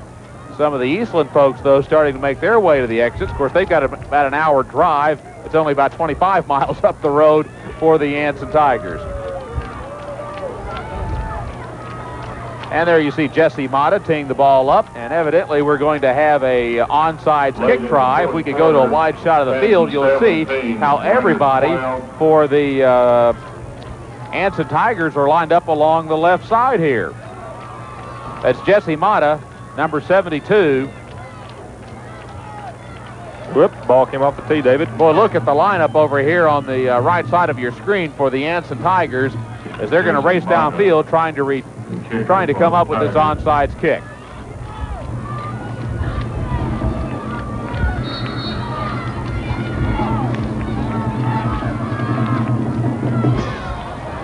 And it's going to go out of bounds at the 30-yard line. So a flag will fly, and we'll do this all over again. What they were trying to do, it looked like, Tom, was sort of pooch kick that ball into sort of no man's land and let some of these speedsters for Anson come downfield and recover it at about the Eastland 35, 40-yard line. David, what Jesse Mata wanted to do was hit the ball about 2/3 up the ball, and it would end over end and then bounce and give his coverage team a chance to get over there. And we're roughly about the same time that it would be getting to the Eastland Mavericks, but just everybody collide, the ball come loose, and they recover it. 40-6 our score. There's Charlie Copeland along the near sideline. His Anson Tigers on the scoreboard thanks to a 3-play, 41-yard drive. And we'll try the onside kick again, this time from the 35-yard line after the 5-yard mark off against the Tigers for the kick going out of bounds. Tigers got to watch off sides, too.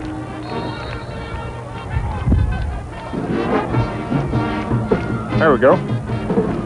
And the ball is at the 45-yard line. It looks like Eastland will retain possession. I don't think the ball went the necessary 10 yards to begin with. And the Mavericks will get the ball at the Anson 44-yard line. The ball went 9. It's got to go at least 10 for you to try to recover it on an onside kick try. That's right, David. And it's just like a little bit going 10 yards, so it's going to be Eastland ball on the 44-yard line with 3 minutes and 20 seconds left.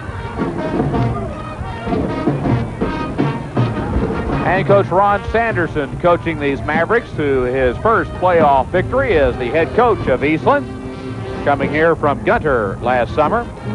Handoff up the middle. The ball carrier for Eastland picks up a couple of yards to the 42-yard line of Anson. That was Joey Lujano, and he's tackled by Jeff Addison for the Anson Tigers. Gain of 2 on that play. It'll be 2nd down and 8. And there are the Anson band majorettes over on the far side of the field.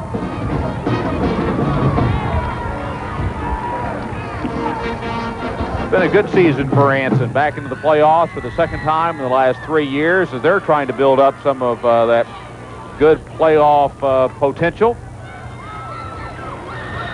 And off to Lujano again, still on his feet inside the 40 to about the 36-yard line, brought down by Jeff Addison for the Anson Tigers along with Cully Sanders. And there's a look at the Anson band. Mike Prattner also there on the tackle for Anson. And it will be a gain of about 4 yards. And it will bring up, 6 yards. It'll be 3rd and 2 now for the Eastland Mavericks at the 36 of the Anson Tigers. Running that clock. We've got 2:14, 2:13, 2:12 left to go in the ball game. Brent Sanderson, number 32, in at quarterback, hands off Tracy Messenger. He's got the first down. He's down to the 30-yard line before he's finally buried by Julio Villanueva for the Anson Tigers. Also there, Kyle McIntyre from his strong safety position, and James Solis. And we've hit the 2-minute mark left to go here in our ball game. Eastland still alive in the state football playoffs as they improve their record to 8-2-1. Anson will close the books on its season 7-4. Messenger, the ball carrier. He's inside the 25 to about the 24-yard line, brought down by Cully Sanders. James Solis. The story of this ball game, the offensive ability of Raiford Rattan, and the wind, which set up the Eastland Mavericks in good field position in key situations in the second and third quarter, and the passing of Philip Montgomery. And how about that offensive line, Tommy? What a job they've done, along with Chad Cosnell defensively for the Eastland Mavericks. The wrecking crew, Chad Cosnell. Number 55.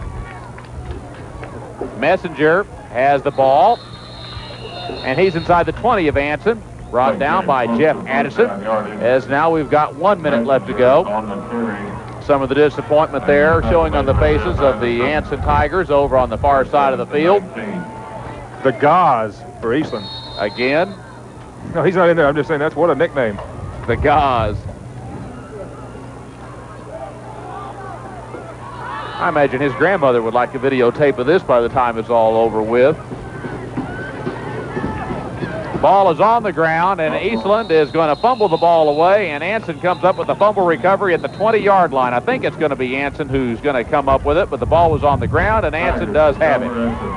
Coming up with the fumble recovery, Robert Aguirre for the Anson Tigers. So it goes back over to the Tigers with 37 seconds left to go here in our fourth quarter. Eastland leading the ball game by a score of 40-6. I'm impressed by Eastland. This is a good Class 2A football team, and they led DeLeon last week by a score of, if I'm not mistaken, they were leading 14-10 in that ball game over DeLeon, a state-ranked ball club, and the Bearcats had to come from behind to beat Eastland in the district championship ball game. I tell you, Eastland's got some players that Abilene High or Abilene Cooper would be tickled to have on their squad, David. And for the fifth time in the last 6 weeks, the Eastland Mavericks have put at least 40 points on the scoreboard. McIntyre throws out to the right side. It's going to be complete to Monty Hall, and he's going to be actually tackled for a loss on the play back to about the 16-yard line as the clock is winding down with 25 seconds left to go. And it'll be a 2-yard loss on the play. Jay Clark, Chad Gosnell were also there, Joe Williamson. It's hard to believe that this Eastland offensive unit was shut out early by a score of 6-0. Since then, they have put a ton of points on the scoreboard. Look out for the trick play here as Hall throws downfield, up in the air, incomplete at the 30-yard line, and that's the end of our ball game at P.E. Shotwell Stadium.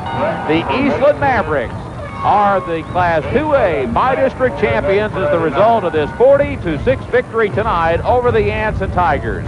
The Anson Tigers finish up the year with a record of 7-4. Eastland stays alive in the Class 2A state playoffs with a record of 8-2-1. And Eastland will be back here next Friday night at P.E. Shotwell Stadium to take on the winner of the Stanton Winters ball game. Our final score, once again, 40-6 in favor of the Eastland Mavericks over the Anson Tigers. Football 88 will continue in a moment on KTAB.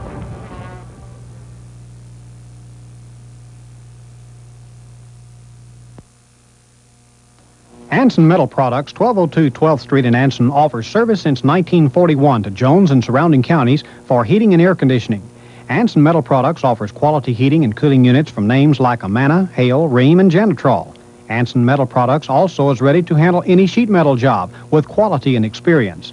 Just call Anson Metal Products and talk to Wayne or David Smith and get the job done right. Give them a call at 823-3276.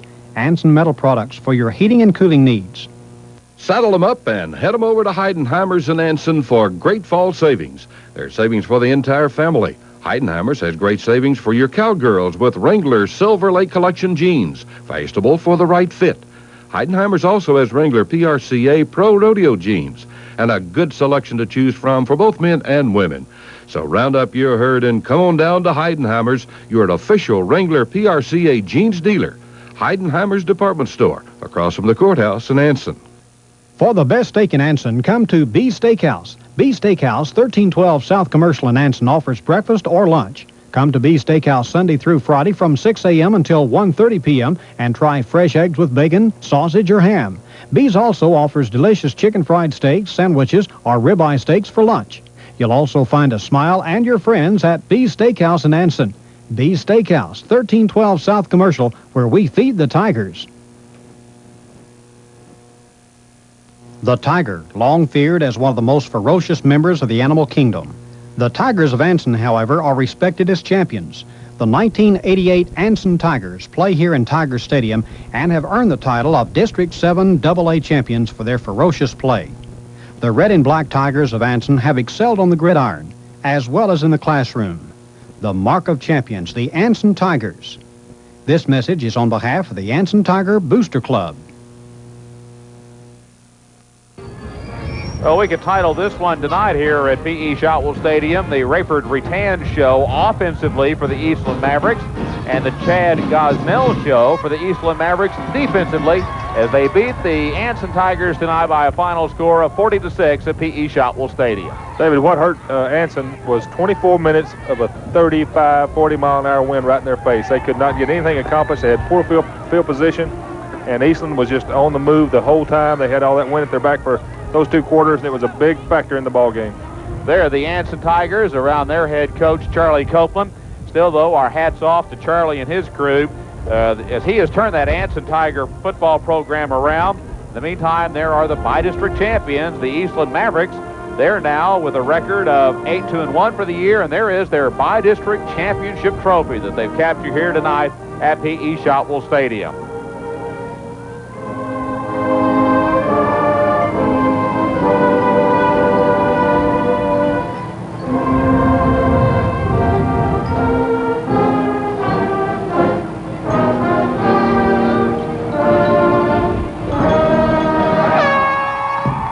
David Henley and Poppy Escobedo down there winning the Good Hands Award for holding on to that by-district championship trophy as a result of this victory here tonight. Raiford Rattan scoring 4 touchdowns in our ball game. 3rd time this season that he has scored 4 touchdowns in a ball game. Also, Philip Montgomery with a couple of touchdown passes, both of them coming in the 2nd quarter. Let's see, that was a touchdown pass he had to Joe Williamson, a 12-yard touchdown pass to Rattan. As there you see the happy coach Ron Sanderson, the head coach of these Eastland Mavericks, as they have won this ball game tonight by a final score of 40-6. And those young men will be back here at Shotwell Stadium a week from tonight, taking on either Stanton or Winters, and that's a ball game we also hope to have for you here on KTAB television. And there's some more of the Eastland Mavericks going to hang on to that ball. That's Joe Williamson, number 10. And number 25, Joey Lahano. And who's kissing that trophy out there? That's Jeff Bird. Here's some of our final statistics in the ball game now. Anson, 11 first downs. In the rushing department, Scott, 12 carries for 47 yards. Hall, 15 carries for 50 yards. Total on the ground for the Anson Tigers, 111 yards. In the passing department, both quarterbacks combined for a 2 of 12 for 39 yards. They also tossed, I think, 3 interceptions. A total of 150 yards of total offense in this ball game for the Anson Tigers. Eastland, on the meantime, 11 first downs. Raiford Rattan, 18 carries for 152 yards. Total rushing in the ball game for Eastland as a team, 210 yards. In the passing department, both quarterbacks combined for 9 of 17 for 218 yards. And the Eastland Mavericks, total offense, 428 yards of total offense tonight against the Anson Tigers as Eastland marches on into the Class 2A state football playoffs. Tommy? David, the Eastland Mavericks, again, I'm going to go back to their team speed, their team size along their offensive line and defensive line, their execution. The penalties kind of hurt them there in the first half, but they settled down and played a great ball game. And they'll be back here at P.E. Shotwell Stadium a week from Friday night, or this coming Friday night, as there's Ron Sanderson. He's the victorious coach of these Eastland Mavericks here tonight at Shotwell Stadium. On behalf of our KTAB crew, this is David Bacon saying so long and reminding you of our final score once again, the Eastland Mavericks 40, the Anson Tigers 6. We'll see you next week from Shotwell Stadium with more state playoff football action on KTAB television. KTAB TV 32